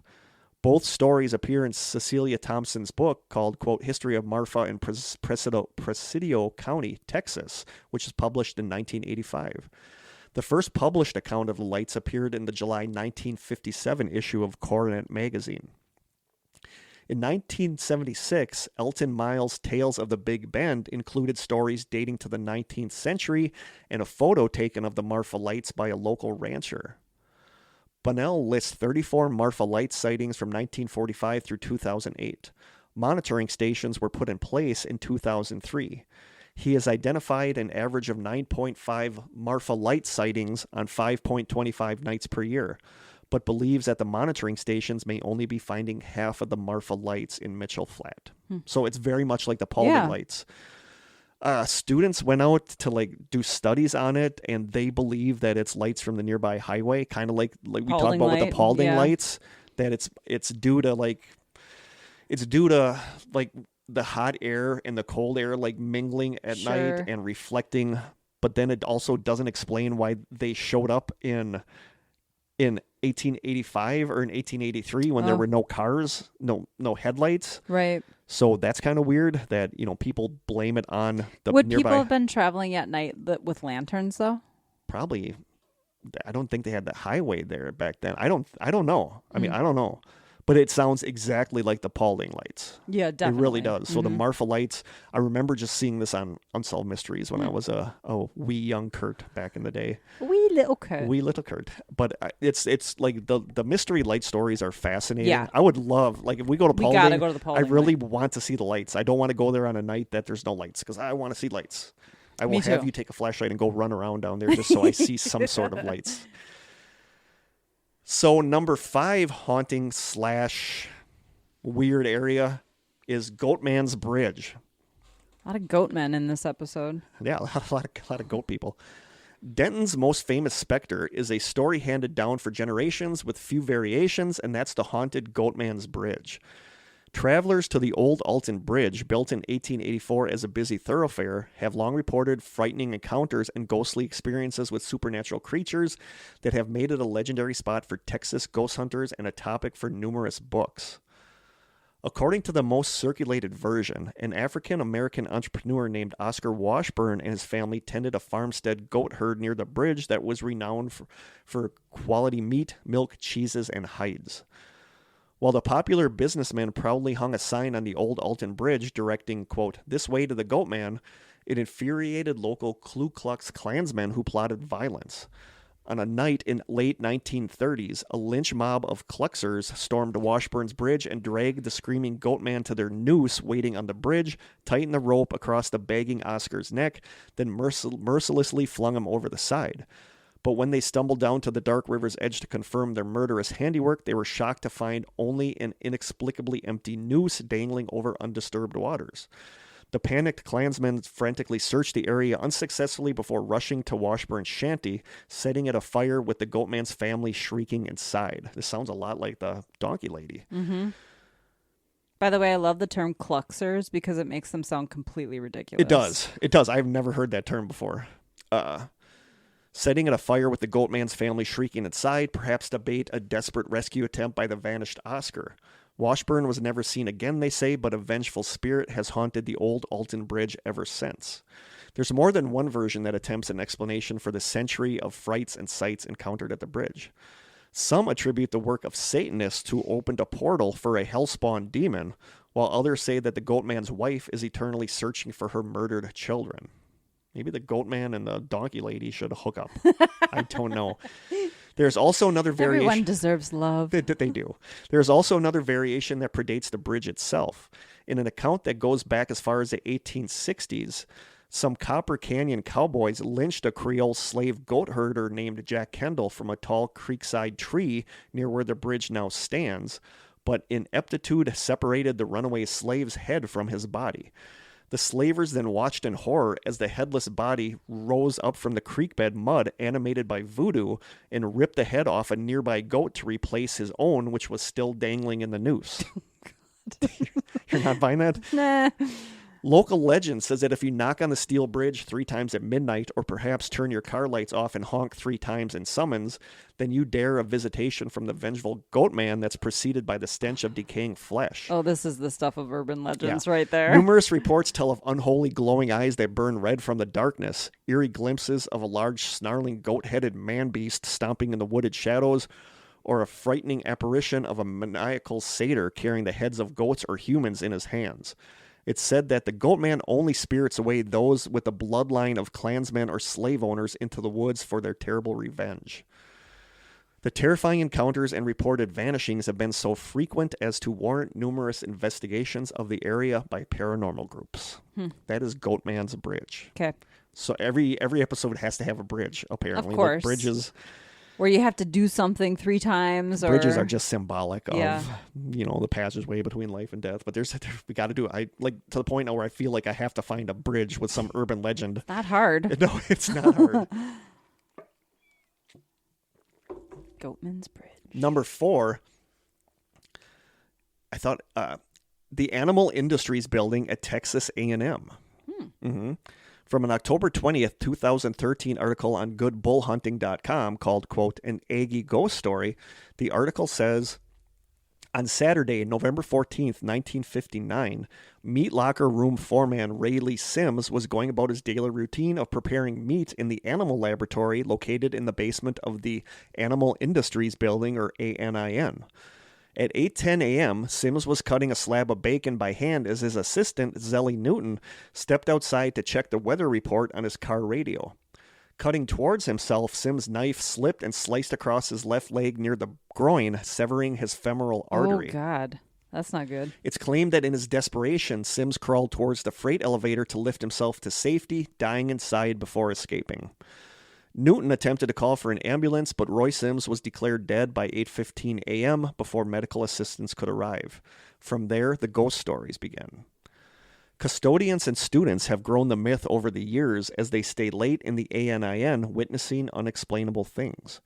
It is regularly reported that screaming voices can be heard in the hallways, footsteps and slamming doors where no one is seen, even strange objects moving along the wall near the freight elevator where Sims bled out. Some janitors have requested reassignment out of fear, and others have embraced the spirit of Roy Sims. Dr. Gary Smith was approached by custodian Henry Turner for leaving the elevator at the top floor. At Henry's request, Smith agreed to leave the elevator open in the basement so that the ghost of Sims could sleep there at night. If he did not have a place to sleep, the ghost would go rummaging around the meat lab, disturbing equipment and tools. It is still commonplace to this day for the cleaning crew to leave Sim's elevator open in the basement. If you're feeling brave, the room of the tragic accident is now a men's restroom, as described in the Battalion in 2011 that says, quote, located on the basement level is the men's restroom, which serves as an entrance to the building's fire escape.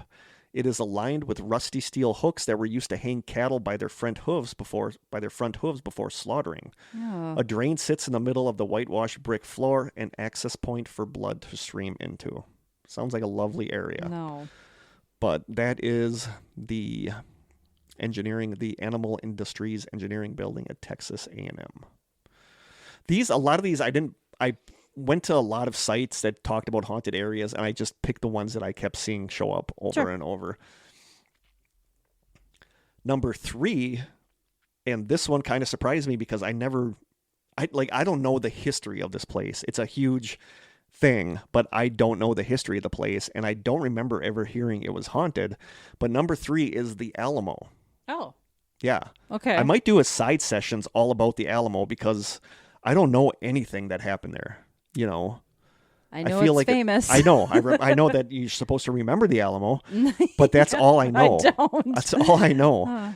So I want to do a side sessions about it because I would like to learn more about the Alamo, but I think this is one of those things that Texans all know the story of, but Wisconsinites, not so much. No, we can tell you all about Quick Trip and Culver's, but about the Alamo, no. So from an article called The Ghosts of the Alamo on the GhostCityTours.com website, it says, long before the Battle of the Alamo occurred in 1836, the site on which the Alamo and the plaza sit was once a cemetery for the city of San Antonio. Between the years 1724 and 1793, it's estimated that nearly 1,000 people were buried on this land. Then the battle transpired, and the number of dead whose blood ran into the soil increased by tenfold. It is said that often construction workers doing work in the Alamo Plaza pull up skulls and bones. It was not long after the battle had ended that the first sightings of specters at the Alamo began to surface. Mere days had passed since the end of the bloodshed when General Santa Anna mandated that the historic church be burned down to the ground. The thought that the Texans might see the mission as a shrine to those who had rebelled against him made Santa Anna furious. So angry, actually, that he ordered his field commander, General Adrande, to bring a group of cavalrymen out to the site and see that the whole place was set on fire. Doing as he was told, Adrande agreed and sent his men. When they arrived at the Alamo, however, they were quick to turn back around and return to the Mexican army camp. Andrade demanded to know why they had not completed their task. Shaken and white-faced, one of his men stepped back. He regaled Andrade, I never know how to pronounce that, of the 6 Diablos who had stood before them at the Alamo. Each spirit had held a flaming sword, encircling the group of soldiers as they blocked the entrance to the mission. They feared destroying the church and what might happen to them if they did. Rumors circulated that the entities protecting the Alamo were those men who died during the battle, while others claimed that the vigilant specters must have been the old Franciscan monks guarding their mission. But the general only scoffed at the tales of warrior ghosts and the terrified expressions on his men's faces. He'd go there himself then. He enlisted a few men and set off towards the Alamo, Santa Anna's orders to burn the place down ringing loudly in his ears. When he arrived, he directed his troops to the Longhouse Barracks. Only this time, instead of the sword-wielding ghosts at the front gates, the general spotted a tall male spirit rise up on the roof of the barracks. Clasped in each hand was a ball of fire. The specter held out the flaming weapons, and the Mexican soldiers dropped to their knees. The heels of their palms dug into their eyes to block out the sight, but it was no good. They feared for their lives. The general left the mission well enough alone, hightailing it out of San Antonio with his troops as fast as they could march. Neither they nor General Santa Anna ever returned to the Alamo, and the mission would fall into ruin within the next 10 years. By 1846, Texas had been annexed into the United States, and the old Alamo was then converted into a complex for the U.S. Army. But in 1871, the decision came to demolish part of the old church, leaving only the old barracks. The dismantlement never came. When the newspapers voiced the deconstruction of the historic Mission San Antonio, sightings of ghosts wandering the grounds of the church began to be reported, almost all of them coming from the guests staying at the Menger Hotel just across the plaza. The Menger Hotel, or Menger, is also rumored to be haunted. Those staying at the hotel swore that they'd seen the spirits of a long-ago army marching up and down the path in front of the Alamo, some of the apparitions disappearing into the walls of the building, and others standing guard all night as if protecting the site from anything or anyone who might seek to tear it down. Between 1894 and 1897, the local newspaper, the San Antonio Express-News, published a series of articles which highlighted the almost freakish paranormal phenomenon occurring at the Alamo. The reports described the ghostly guards who marched up along the roof of the police station, the dark figures roaming the corridors at night, and the distinct sounds of moaning that awoke the staff and prisoners from their slumber. Soon the activity was so vibrant, so alive in its frequency, that guards started to refuse being on night patrol at the site. The policemen were furious, but no one would take those shifts in fear of running across one of the many ghosts of the Alamo still haunting the grounds, and the prison was forced to move not that long after. One of the most commonly spotted ghosts at the old mission is that of a blonde-haired boy. He's seen most often in the upstairs left window, which now is part of the Alamo's gift shop. As the story goes, it's believed that the little boy was evacuated during the siege of the Alamo. Though he survived, it's thought that perhaps his parents did not, and his spirit returns over and over again to the site where he last saw them. During the month of February, his little ghost is seen most frequently. That's sad. Poor little guy. Along the outer walls of the Alamo, the ghostly figure of what is believed to be a Mexican soldier has been seen by tourists and locals alike. Meandering the grounds, his hands are always clasped behind his back, his chin tilted down. He shakes his head somberly. Although it can't be proven one way or another, this ghostly soldier is believed to be General Manuel Fernandez de Castrillo, one of Santa Anna's commanders who refused to lay siege to the Alamo. After the last of the firefight on the eve of the battle came to an end, 6 men were brought to Castrillo to surrender. The general offered the men as protection, but Santa Anna refused this act of truce and ordered the Texans' executions. Infuriated when Castrillo, I hate not being able to pronounce his name. Infuriated when he refused to follow orders, Santa Anna murdered the men himself, hacking them to death with sharp-bladed sabers, and almost killed Castrillo himself. Various reports have surfaced over the years of seeing the apparitions of a man and child up on the roof of the Alamo. The spirits are always seen just after sunrise, but then the image distills, jerks, as the ghostly man wraps his arm around the child and leaps off the roof to the ground below. It would seem that these ghostly figures are a case of residual energy. For during the last moments of the Battle of the Alamo, General Adrande and other Mexican soldiers glanced up and were horrified to see a tall, thin man with a small child in his arms leap to the ground from the roof at the rear of the Alamo Church. A ghostly guard is still spotted on the south side of the roof, especially on nights when it is rainy or cold. It sounds like super haunted. I never came across it being haunted, but there's a lot of stuff about it. Well, it sounds like a lot of people lost their lives. Yeah, like that's a place of a lot of energy, obviously. Visitors of the Alamo, which became a museum in 1905, have expressed feeling very melancholy while wandering through the main chapel area of the mission complex. Some have even felt so depressed that tears leap to their eyes and they are powerless to control their emotions. Others have reported hearing disembodied voices, whispers, as though the spirits are still experiencing the worry of the impending battle and phantom footsteps. From the militaryghost.com website, an article says, several articles printed in the San Antonio Express-News in February 1894 and August 1897 confirm that paranormal activity was in fact taking place on a regular basis at the Alamo. The articles detailed tales of a ghostly sentry said to walk from east to west on the roof of the police station. The ghostly manifestations, which include mysterious shadows and moaning sounds, were said to be so prominent that the guards and watchmen refused to patrol the building after hours. This caused quite a stir at City Hall. Many of the councilmen felt that making prisoners sleep with ghosts was cruel and unusual punishment. I think it's good punishment. Yeah. You're in jail. Here, be in a haunted area. A short time later, the city of San Antonio abandoned its plans for the Alamo in favor of a jail site that was less haunted. The paranormal incidents reported in 1894 and 1897 seem to replay themselves over and over even today. Several recurring stories tell of a phantom sentry that has been observed walking frantically back and forth across the top of the Alamo. Some witnesses believe that the ghostly guard is looking for a means of escape, while others are certain that the specter stands watch over a missing treasure that is supposedly in the Alamo. In addition to the presence of the ghostly sentry, tourists, park rangers, and passerby have reported seeing a myriad of grotesque man-shaped forms emanating from the walls of the Alamo itself after hours. That's creepy. Yeah. Sometimes this paranormal menagerie is accompanied by disembodied screams and yelling of men trapped in the throes of some invisible conflict. I love that, paranormal menagerie. Yeah, that's what we should have called our podcast. Should we just retitle it? Yeah. Members of numerous We'll just tour... rebrand in season 7. Yep. Memories of numerous tour groups, ghost hunters, and psychics who have visited the site claim that they have felt invisible eyes watching them as they travel down the dark hallways of the Alamo. Ordinary people insist that they have heard voices and whispers that seem to filter through the very walls of the mission as if they were attempting to communicate with the world of the living. Others tell lesser stories about their encounters with vanishing lights, eerie cold spots, and a multitude of unexplained noises. In one instance, a park ranger at the Alamo encountered the ghost of a man dressed in attire from the 1830s. It was a really hot day in late spring when the ranger first viewed the suspicious man on the fort grounds walking towards the library. As the ranger hurried after the man, he observed that he was wearing tall boots, a plantation hat, and long overcoat. To the ranger's surprise, the puzzling man faded away into obscurity when he neared the chapel.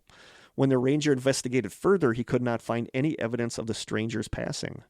Others have alleged to see the same apparition numerous times in the courtyard of the Alamo, both during the day and at night. Generally, the most often repeated ghost story of the Alamo defies all logic. It focuses on the spirit of a little boy who is rumored to haunt the park's gift shop. Both visitors and park rangers alike claim to have seen a blonde-haired boy ranging in age from 10 to 12 years of age, staring out into the courtyard from one of the store's high, inaccessible windows. The small boy is only visible from the waist up and has never become a full-bodied apparition.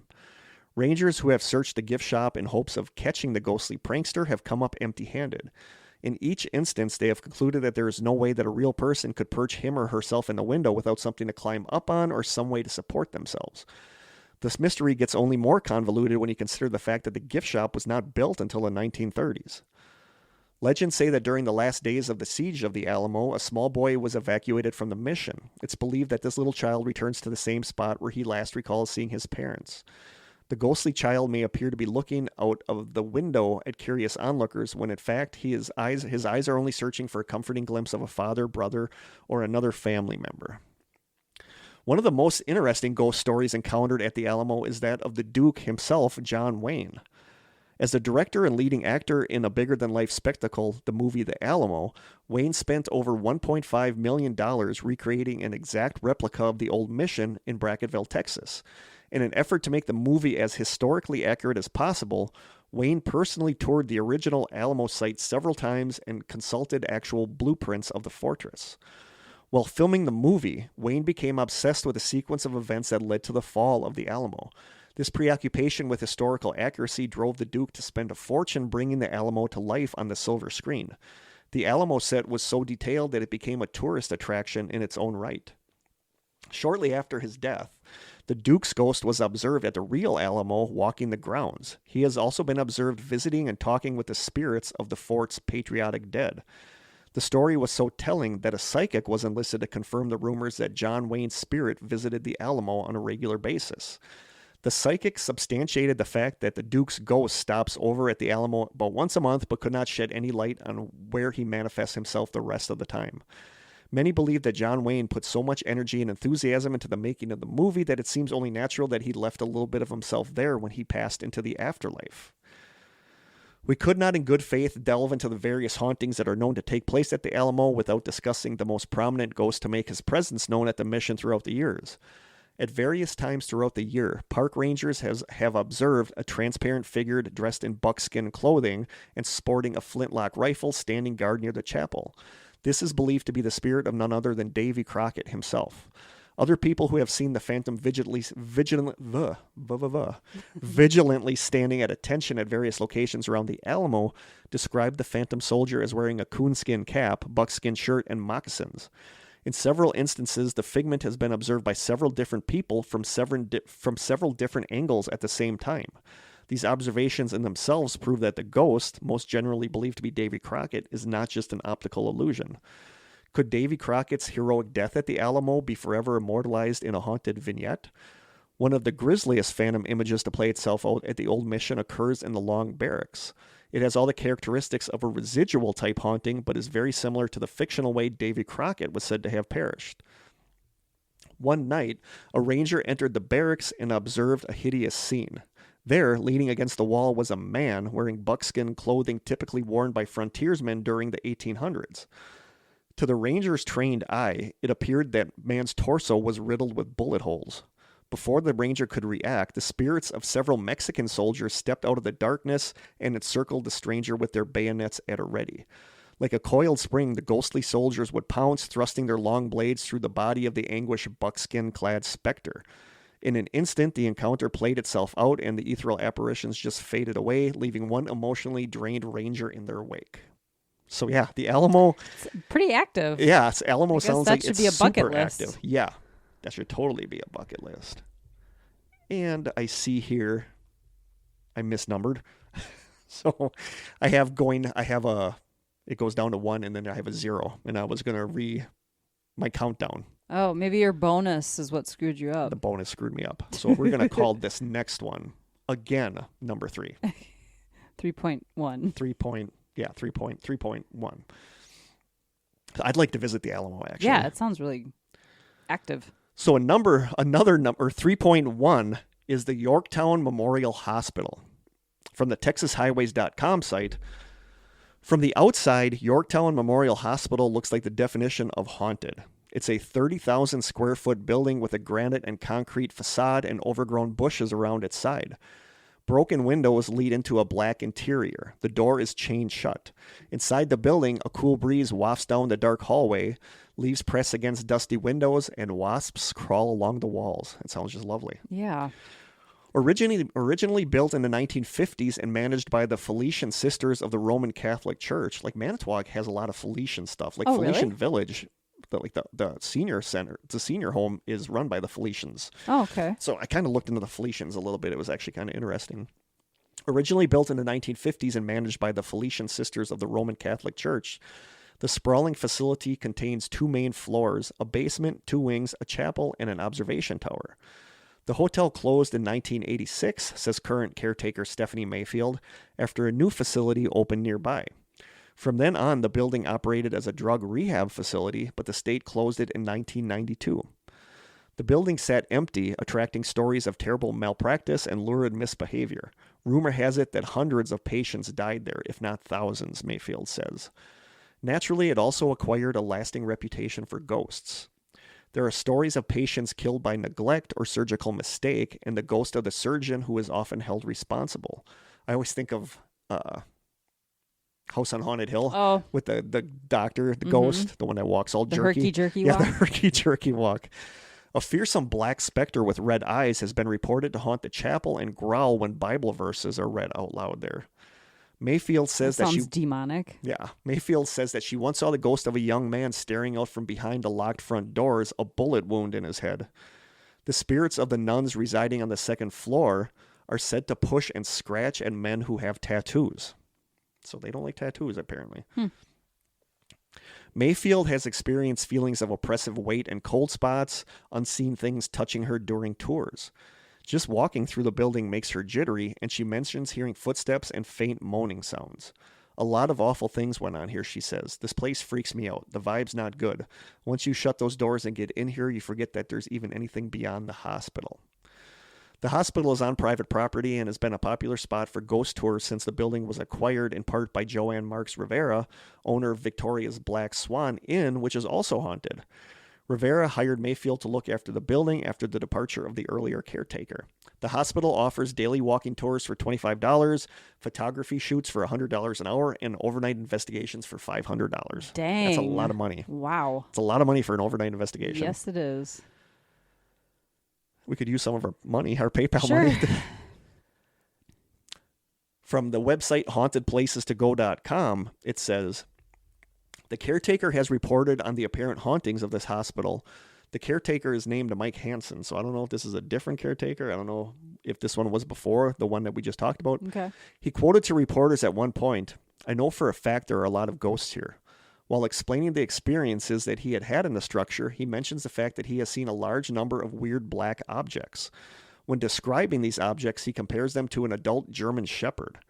He also expressed the fact that he observed a full-body apparition that was a male standing in front of the section of the hospital known as the chapel.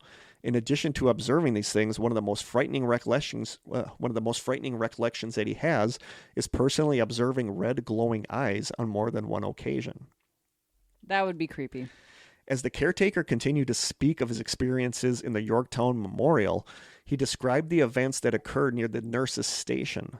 If the lights are on in this area, everything seems to be calm and he seems to be alone. However, if he turns the lights off, he has observed what looks like many individuals walking around. That's creepy. There are many that appear to be normal and could possibly be described as guests. However, there are many that look as if they are patients that belong in a hospital. Additionally, a staircase is kept closed off in front of the building by a door with a pane of glass.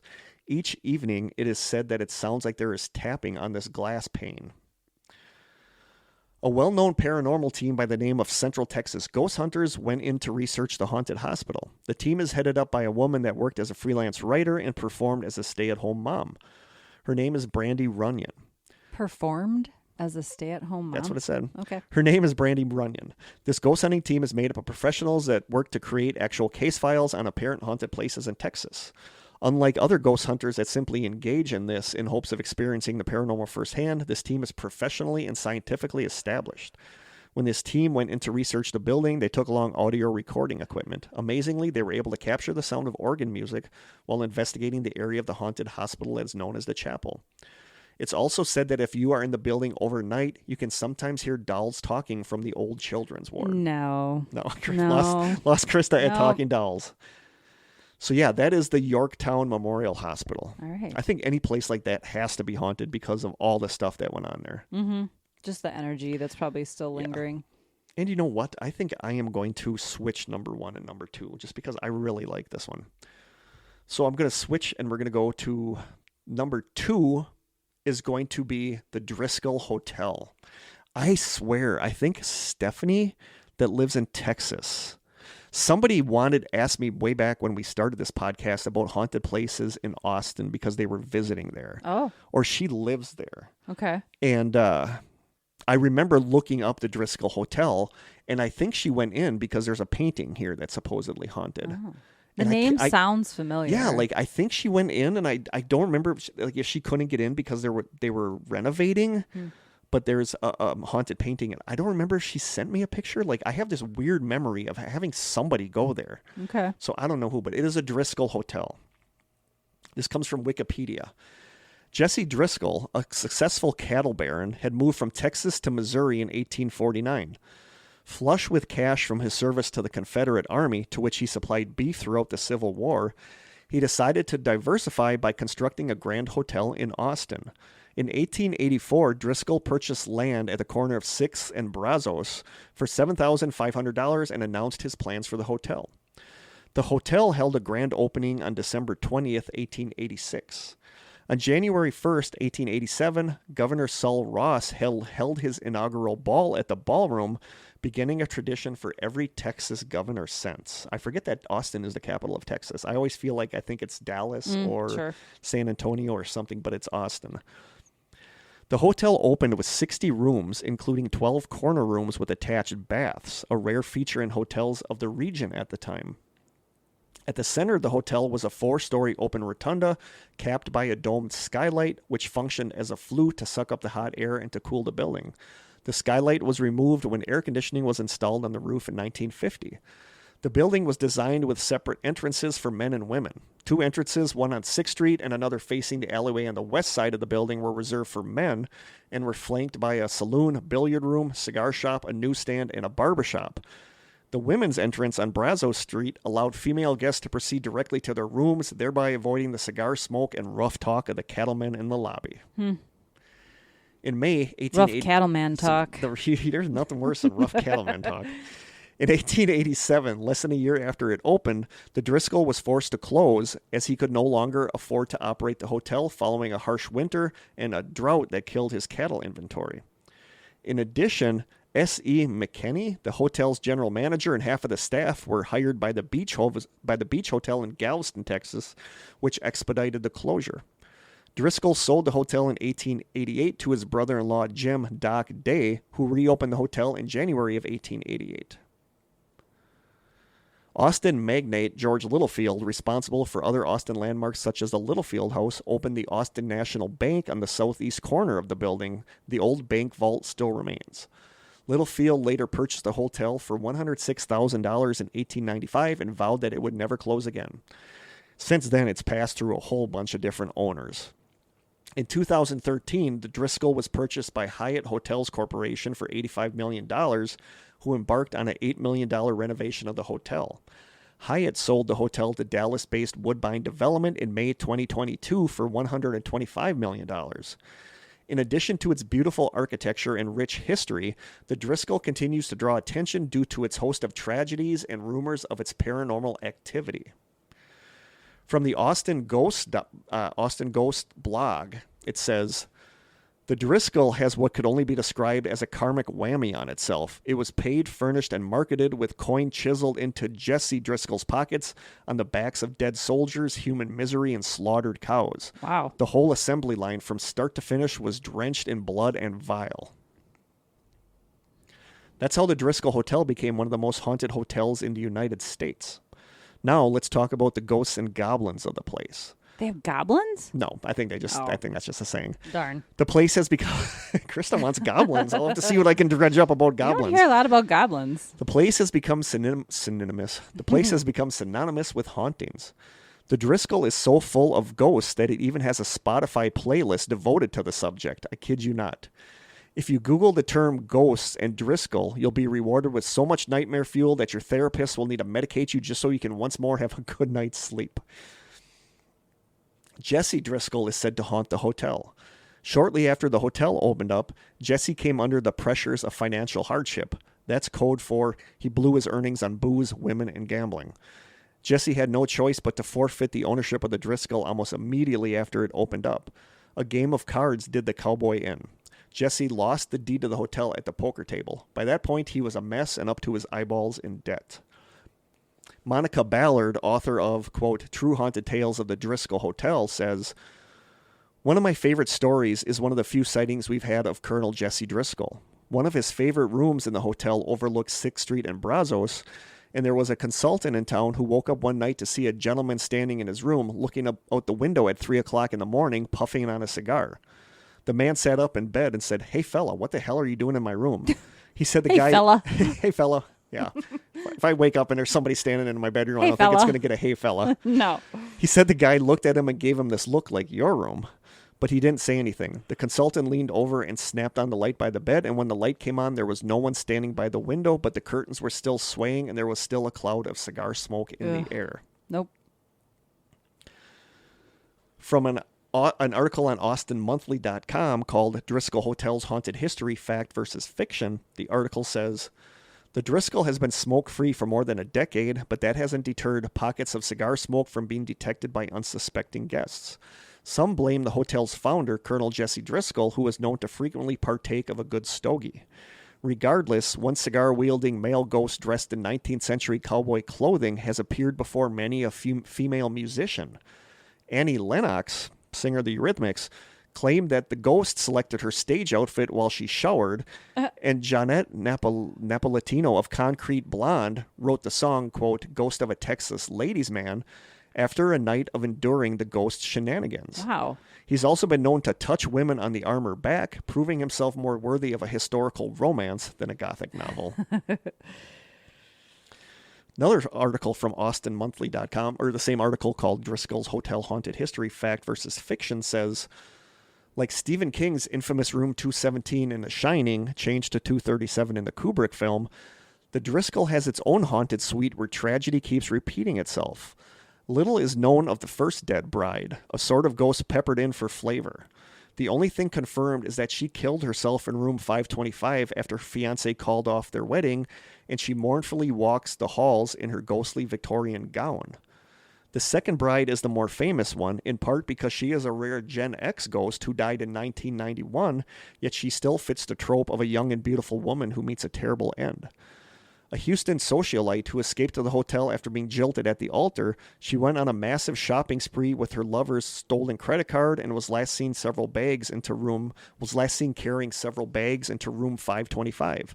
Later that night, while sitting in the bathtub, the bride put a gun in one hand and a pillow in the other, then shot herself. Since then, the Driscoll guests have claimed to see her carrying packages or a pistol down the hall before she vanishes into room 525 without ever opening the door. And for all those history buffs, perhaps the most famous ghost duet to haunt the hotel is the power couple of Lady Bird and Lyndon Johnson. The pair had their first hookup/date in 1934 in the Driscoll's dining room.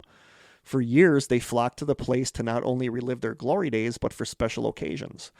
The Driscoll became Lyndon Johnson's favorite place when he visited Austin, so much that when he watched the results of the 1964 presidential elections from the presidential suite, after which he addressed his supporters in the ballroom and moved his tail feather in rather an insane victory dance to the cheers of his lackeys.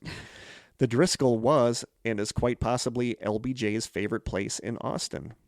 To this day, people recount tales of stumbling into the ballroom and catching the reflection of the late president and his adoring wife on the mirrors of the walls out of the corner of their eyes. That's creepy. That makes me think of that Stephen King story with from his short story book, the one that we just read for the book club, Willa, where the guy and the girl's ghost like stays in the bar, and people sometimes see their reflection in the mirrors of the bar. Yeah. Another one from GhostCityTours.com says, in the early 20th century, Peter Lawless worked as a ticket agent for the Great Northern Railroad. When his wife passed away, he decided just to move into the Driscoll. He set up shop on the 5th floor of the hotel and lived there for a total of 31 years. Impressive, right? Paranormal enthusiasts claim that he never left. Visitors most often witness Lawless exiting the elevator while glancing at the time. With a single nod to the staff at the front desk, his full body apparition just disappears from sight. Employees even claim to see his spirit while they do housekeeping. They report tingling sensations before looking up to find an older gentleman watching them. They say he has black hair and wears dark pants, a white shirt, has a pocket watch. Then they witness Peter Lawless vanish right before their eyes. Curiously, paranormal enthusiasts sometimes claim to watch Peter Lawless leave the Driscoll before stepping in front of a bus. Perhaps he's attempting to escape his restless afterlife. Guests of the Driscoll frequently report a young female poltergeist darting along the grand staircase of the mezzanine. According to local lore, this female apparition is a senator's daughter.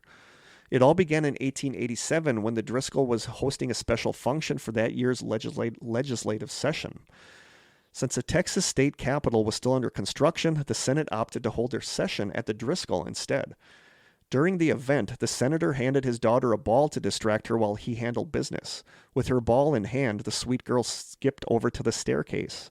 She was bouncing the ball up and down when it went sailing out of her grasp. She tried to grab it, but only succeeded in tumbling down the steps herself.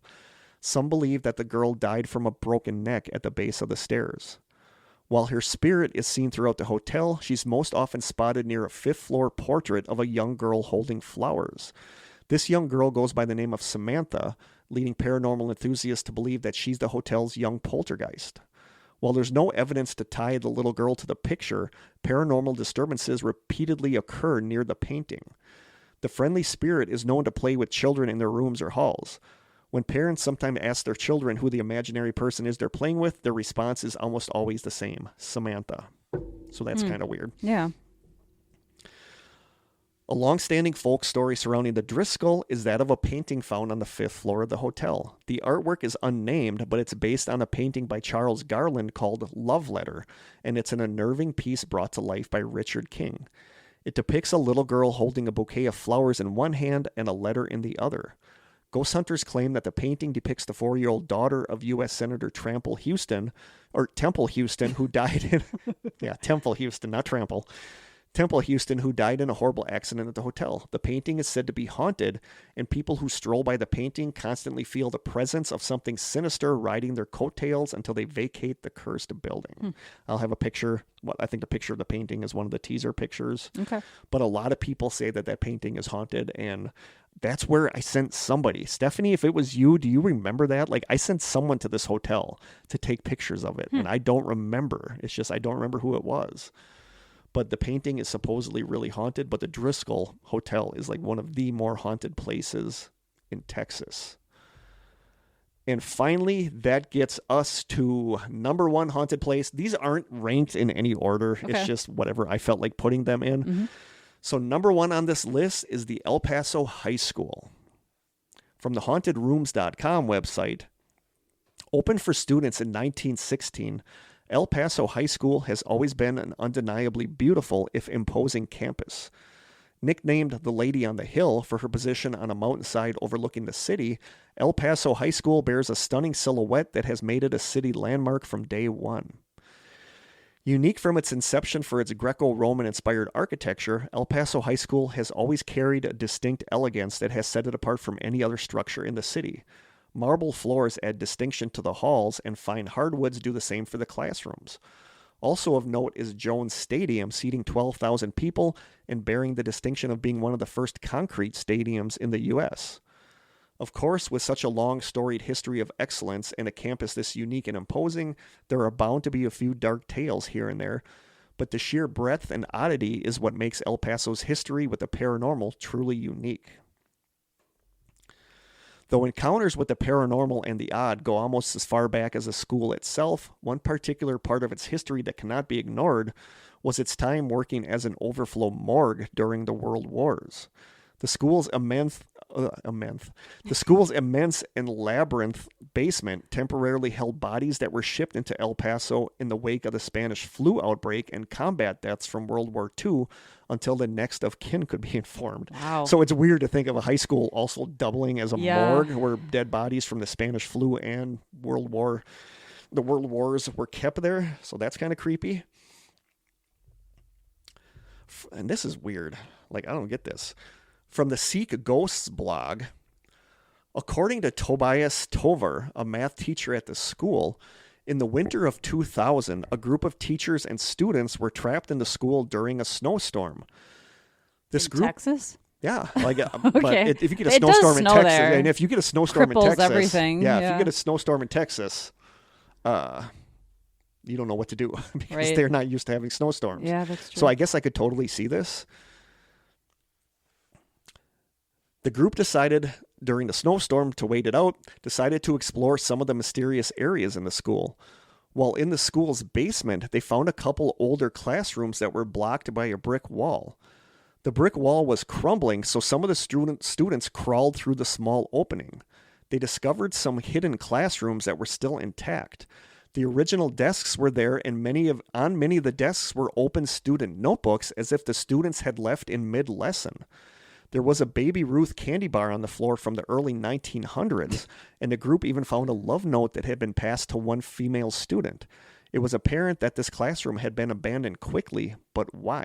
Wow, Baby Ruth has been around for a long time. Yeah, I did but they found classrooms sealed off from the early 1900s for whatever reason. That's interesting. That is interesting. That would be really cool to. It would be so cool to that. find. Like this has happened where like a time capsule. Well, they found like an old Burger King. Like in a mall I saw somewhere. That. Yes, and then this other one crazy. found like an old kitchen where it still had like stuff from, like still from the 1940s, like cans of spices and stuff. Crazy. That's so cool. Tover shares his own experience. Early in his teaching career, he coached the 8th grade basketball team. During afternoon practice one day, in the gym below this classroom, 2 large doors that led into the tunnel swung open violently and hit the outer walls. At first, it was felt that this was some kind of freak draft, so the latch was locked and a heavy bench was placed in front of the doors. But when these doors opened once again, slamming, sending the heavy bench flying, these basketball players who were all gang members quickly left. Tover exited the gym so fast he forgot to turn out the lights. Angelo Placuda, who teaches journalism at the school, had his own eerie encounter one night. He and a group of students had stayed late at the school, finishing the layout for the yearbook. He sent his students home around 9 o'clock p.m., but he stayed until 11 p.m. to finish up some loose ends. As he went to exit the school, he spotted a young teenage girl wearing a 1940s-style blue chiffon dress standing in the red glow of the exit sign. Thinking she was a student, he asked her what she was doing there, and when he got no response, he told her she should go home. She looked over at him with a sad expression. He walked toward her, but stopped when it dawned on him that she was transparent, and she was not standing on the floor, but was instead hovering in midair. As he approached, she floated down the hall and disappeared into the darkness. That's creepy. That's very creepy. That's like what I expect to see in my school. Yeah. By far, Coach Danny McKillop and his track team experienced the most compelling paranormal activity to date that has occurred at this school. As mentioned above, they returned to school late one night in the 1980s after winning the state track championship in Austin. As members of his team put their gear away in the locker room, the coach heard very specific sounds that led him to believe that many other students were in the school, but it was 2 o'clock a.m. He heard many footsteps rushing down the hall above headed in the direction of the school's auditorium. He heard laughter and cheerleaders cheering. He heard many voices singing the school's fight song. It sounded like a pep rally. Had the school arranged some kind of surprise welcome to celebrate his team's big win? He rushed to the second floor to find out what was going on. The sounds he had heard all continued, that is, until he drew closer to the auditorium's entrance door. Then all the noise abruptly stopped. He checked the doors. They were locked and everything inside was dark and quiet. He quickly went to his office to retrieve his master key. Back in the locker room, he and his team heard the distinctive sounds of the Tiger fight song as well as clapping and cheering. He told his team to stay in the locker room as once more he went to the second floor. Again, as he approached the auditorium, all sounds ceased. With a key, he entered the large room. He searched the auditorium but found no one there. Later, he discovered that no one was in the school that early that morning except him and his team. This high school is so haunted that they do not have night custodians, despite the size of the school. Workers refuse to be in the building after 9 o'clock p.m. So that just sounds creepy. Odd as these anecdotes are, there are more distinctly supernatural tales of bizarre goings-on at the El Paso High School.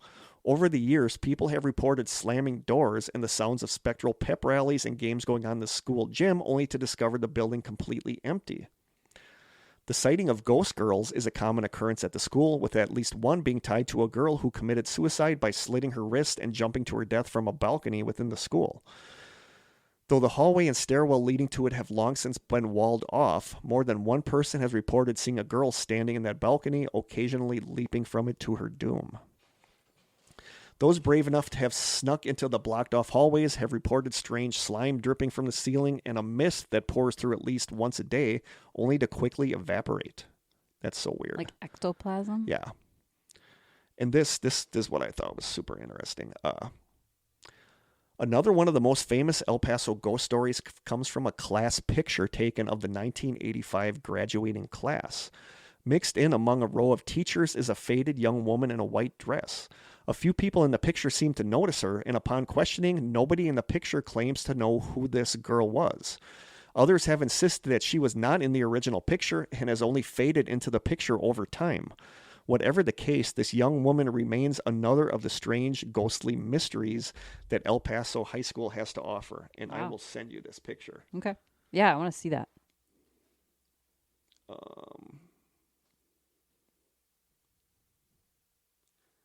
It's the girl. It looks weird. It's in the girl in the second row that looks like the girl from The Ring, standing there. Great. Let's see. Oh, yeah, she stands out. Yeah, right? Weird. But people, like, they've asked people that were in that class, like, who was this girl in the picture, and nobody knows who that girl was. And she looks like out of place, but they said there's people in the picture that almost look like they're looking at her. Like one of the girls on the right side of the picture still looks like they're looking at her. Weird. It's just weird. And since then, there's been a couple other pictures from people that have, like, let me see if I can find some of these here. There were other pictures. I mean, it's definitely creepy. It is. Like, I don't know what to make of that. I did read that there were other pictures. I can't find them for now. I might have saved them on my home computer.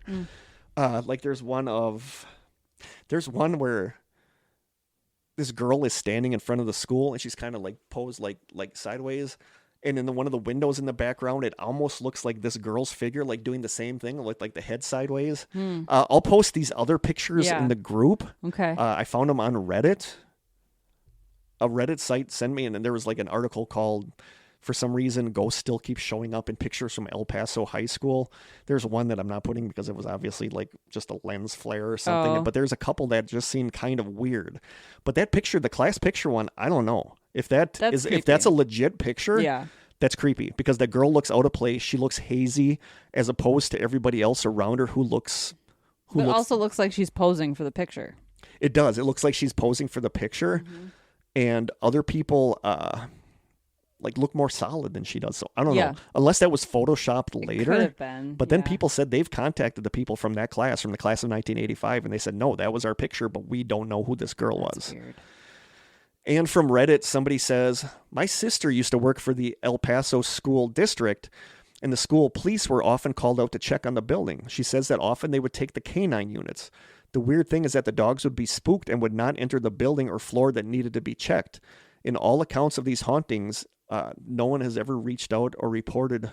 In all accounts of hauntings of the school, no one has ever reached out or reported about the incidents with the dogs.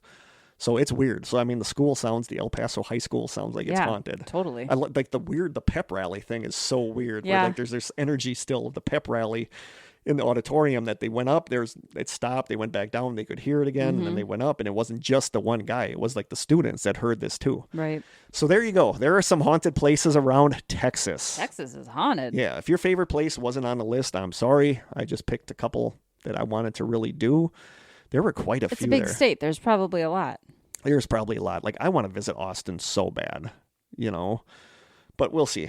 We'll see what happens. But I really want to go down there. I want to see the Driscoll Hotel. I want to get a pic. That would be really cool. Get a picture by the painting, the supposedly haunted painting. But there you go. And I really like to see El Paso High School. I would love to do an investigation there because it sounds so active. But let us know what you guys think of the picture. Like, I'm going to post a couple of these pictures in the group. Do you think that's an actual ghost in the picture? It's creepy. It's but it could be Photoshopped.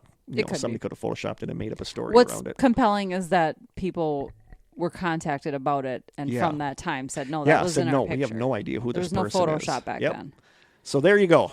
What do you guys think? Haunted Texas. Very haunted. We probably could have done a 2-part Texas one because there's so much stuff in Texas. Yeah, we're already but Texas is 2 hours and 20 minutes Texas is a place, a world all its own. Yeah. So there you go. Let me know what you guys think. Should we jump into songs? Let's do it. Let's do it. This first song popped up this past week on my YouTube suggested, and I have no earthly idea why. And I clicked on it by accident, and then it started playing, and I was like, huh. And now it's like stuck in my head nonstop. I find myself singing it all the time. It was a happy accident. It was a happy accident. So some YouTube comments on this song, like, I don't know if anybody's ever heard of this song. Like, I'd never heard of this dude. I never heard of this song, but it's like catchy, and it's like really old. It's from like the early 2000s, I think. But some of the YouTube comments, somebody writes, just heard this on a compilation album I bought from a local record store. Surprised this didn't get more popular. It's catchy as hell. Somebody else writes, I heard this almost 2 decades ago on one of my friend's mixes. I never caught the artist or title, and just now I finally found it. I'm going to sleep good tonight now. Somebody else writes, all these years later, and this song is still a banger. And somebody else writes, my sentiments exactly, no idea why this showed up in my suggested songs, but I thank God that it did. And it is the song Wicked and Weird by Buck 65. It's like hard to explain. It's almost like it's got like a countryish beat, but it's like a dancey kind of. Yeah, it's a weird song, but I listened to it and I'm like, yeah, I like this. All right. Yeah, it's a guy driving in in his car, and there's a puppet dog with him. Like, it's weird. Okay. It's weird, and the song is all about his car, but it's weird, but it's catchy, and it is Wicked and Weird by Buck 65. That is my first song. I'm going to post that in the group.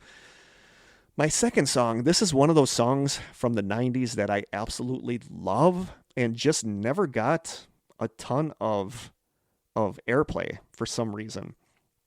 That one of the YouTube comments says, the greatest power trio you've never heard of. This song is just one of those rarities that never gets old. It's produced crisply. The chorus is anthemic. It's a true underrated 90s gem. Somebody else writes, I've been trying to remember this song for ages. I remember taping this off the radio in 98 and was totally lost. And I totally lost it in time. So glad I finally found it. Can we acknowledge that these vocal harmonies and stylizations are about 4 or 5 years before their time? This is one of those rare bands that didn't write a bad song. There's usually at least one throwaway on every album, but these guys are just awesome. Somebody else writes, wow, brings on the memories. The 90s have hands down been the best time to be alive. Best music, great movies, and kids had the best toys. Somebody else writes, my God, the middle section of this song is sheer perfection. Somebody else writes, I remember when this one came out in 98 or 99. It was cool then, and it's still a cool song now. Somebody else writes, I love this band. This song is catchy as hell. And lastly, somebody writes, this song is why the words, tell me I sold out, go ahead, have been knocking around inside my head since the late 90s. And it is the song Freak of the Week by the band Marvelous 3. And the Marvelous 3 albums are awesome. They have like a weird like 80s kind of vibe on some of them. But the singer of Marvelous 3 is Butch Walker. And a lot of people don't know who Butch Walker is. Never heard of any of this. But he is like one of the most amazing singer-songwriters of recent times. Like, I love Butch Walker. Butch Walker is kind of a legend. And he was the singer of Marvelous 3. And it's like a fun video. But it's a song, Freak of the Week, and I agree with what the guy said. The middle section where like the music kind of goes out, and he says, "Tell me I sold out, go ahead," while they're playing in the school hallway and the kids go running past them. It's such a good song. Yeah, so that I love this song. This is in my top 20 favorite songs of all time. But it is "Freak of the Week" by Marvelous 3. Sweet. Those are my 2 songs for this time. Do we have any questions? We have one question, an easy question. Good. The person writes, easy question for you guys. What is the meaning of life? That's not an easy question. The meaning of life. You know, like I thought about this because I was looking to see if we had any questions. This was 2 days ago, so I've had the benefit of 2 days to think about this. I could have a year to think about this. I think the meaning of life, and it gets lost, is just to enjoy being alive and to be happy and to be kind to other people. And I think because of the way we are as a society, we lost that. It just became about working and living with whatever money you get, consumer, like buying goods. Like, I think people forget that the meaning of life is just be happy while you're here and to be kind to other people and just to enjoy the experience. And I think that's something that people forget. Yeah, maybe. To me, that's the meaning of life. Just be happy, be kind, and live your life in the moment. And that's I would agree. Easier. Watch less news, stay off your phone. Yeah. As I pick up my phone to social media. Yeah, social media I'm becoming very, very sour on. Yeah, like me too. I hate seeing what it's doing to kids. You know. But I think the meaning of life is be happy, be kind, live in the moment, enjoy this while you're here. And that's something that's gotten lost over time. Yep. That's my answer. Ditto. I would agree. That's Krista's answer too. Yeah. So I think that is it for this Texas-sized episode of the Strange Session. We're at 2 hours and 26 minutes. I remember when we used to hit like 90 and we'd be like, dang, this was a long This was a long episode. I'll have to split this in half again. You'll have to show me. I can send it to you. I'll put it in the drive. Like, okay. I think you're doing something differently than I do. I'll edit it. I'll put it in the drive, and then you should be okay. Yeah, like, but I'm doing the unedited. When I put it, yeah, that's right. But if you put it, I'll show you what to do after this. 10 more minutes, though. I'll show you what to do after this. Okay. Like, I don't know what you're doing. Because Deets. It's always like, Deets. Email us at thestrangesessions@gmail.com. We are on Twitter at Strange Session, I think, without the final S. I don't know. Krista does a good job on Instagram, where we have several awesome followers. We are on Instagram at The Strange Sessions. You can send postcards and snail mail to The Strange Sessions, P.O. Box 434, Manitowoc, Wisconsin, 54221-0434. You can call our lonely little phone line at 920-443-9602. And you can send listener stories to the Strange Session Stories strangesessionstories@gmail.com, which I don't think I've checked since I started it. Just keep sending them. And if you are the candy lady, Clara Crane, you can leave a candy on Krista's windowsill during the night, I guess. Yeah, thanks. Knock yourself out. By the way, this is probably not very impressive to a lot of people, but we have 917 followers on Instagram. I'm cool with that. Yeah, me too. That's a lot. Yeah, when we hit 1,000, that'll be a little moment for us. That will be. Holy cow. I know. So that is it for this episode. I think the next one will be a mini mystery where we'll each talk about a haunted location. Yep. And I'm kind of planning out the next couple after that, so we will see where it goes. Are we gonna do a missing 411? Yeah, I gotta squeeze that in somewhere. Mm-hmm. Yeah.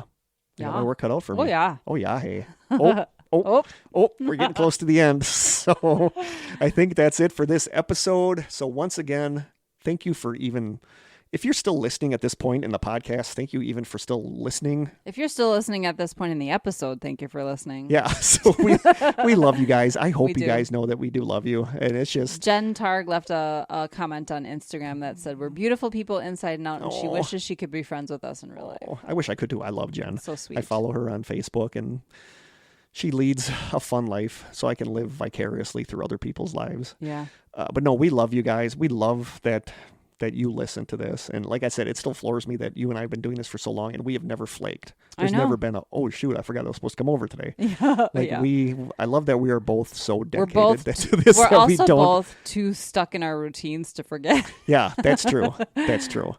Also, if I didn't have this podcast, what else would I be doing at 4 o'clock in the morning when I'm sitting up on my computer? Probably up to no good, that's for sure. So I love that I can research this. So thank you guys so much for listening. We love you guys. We love each and every one of you. Krista and I are going to travel the country, come to your door, and give you a kiss on the cheek for listening. So thank you guys so much for listening.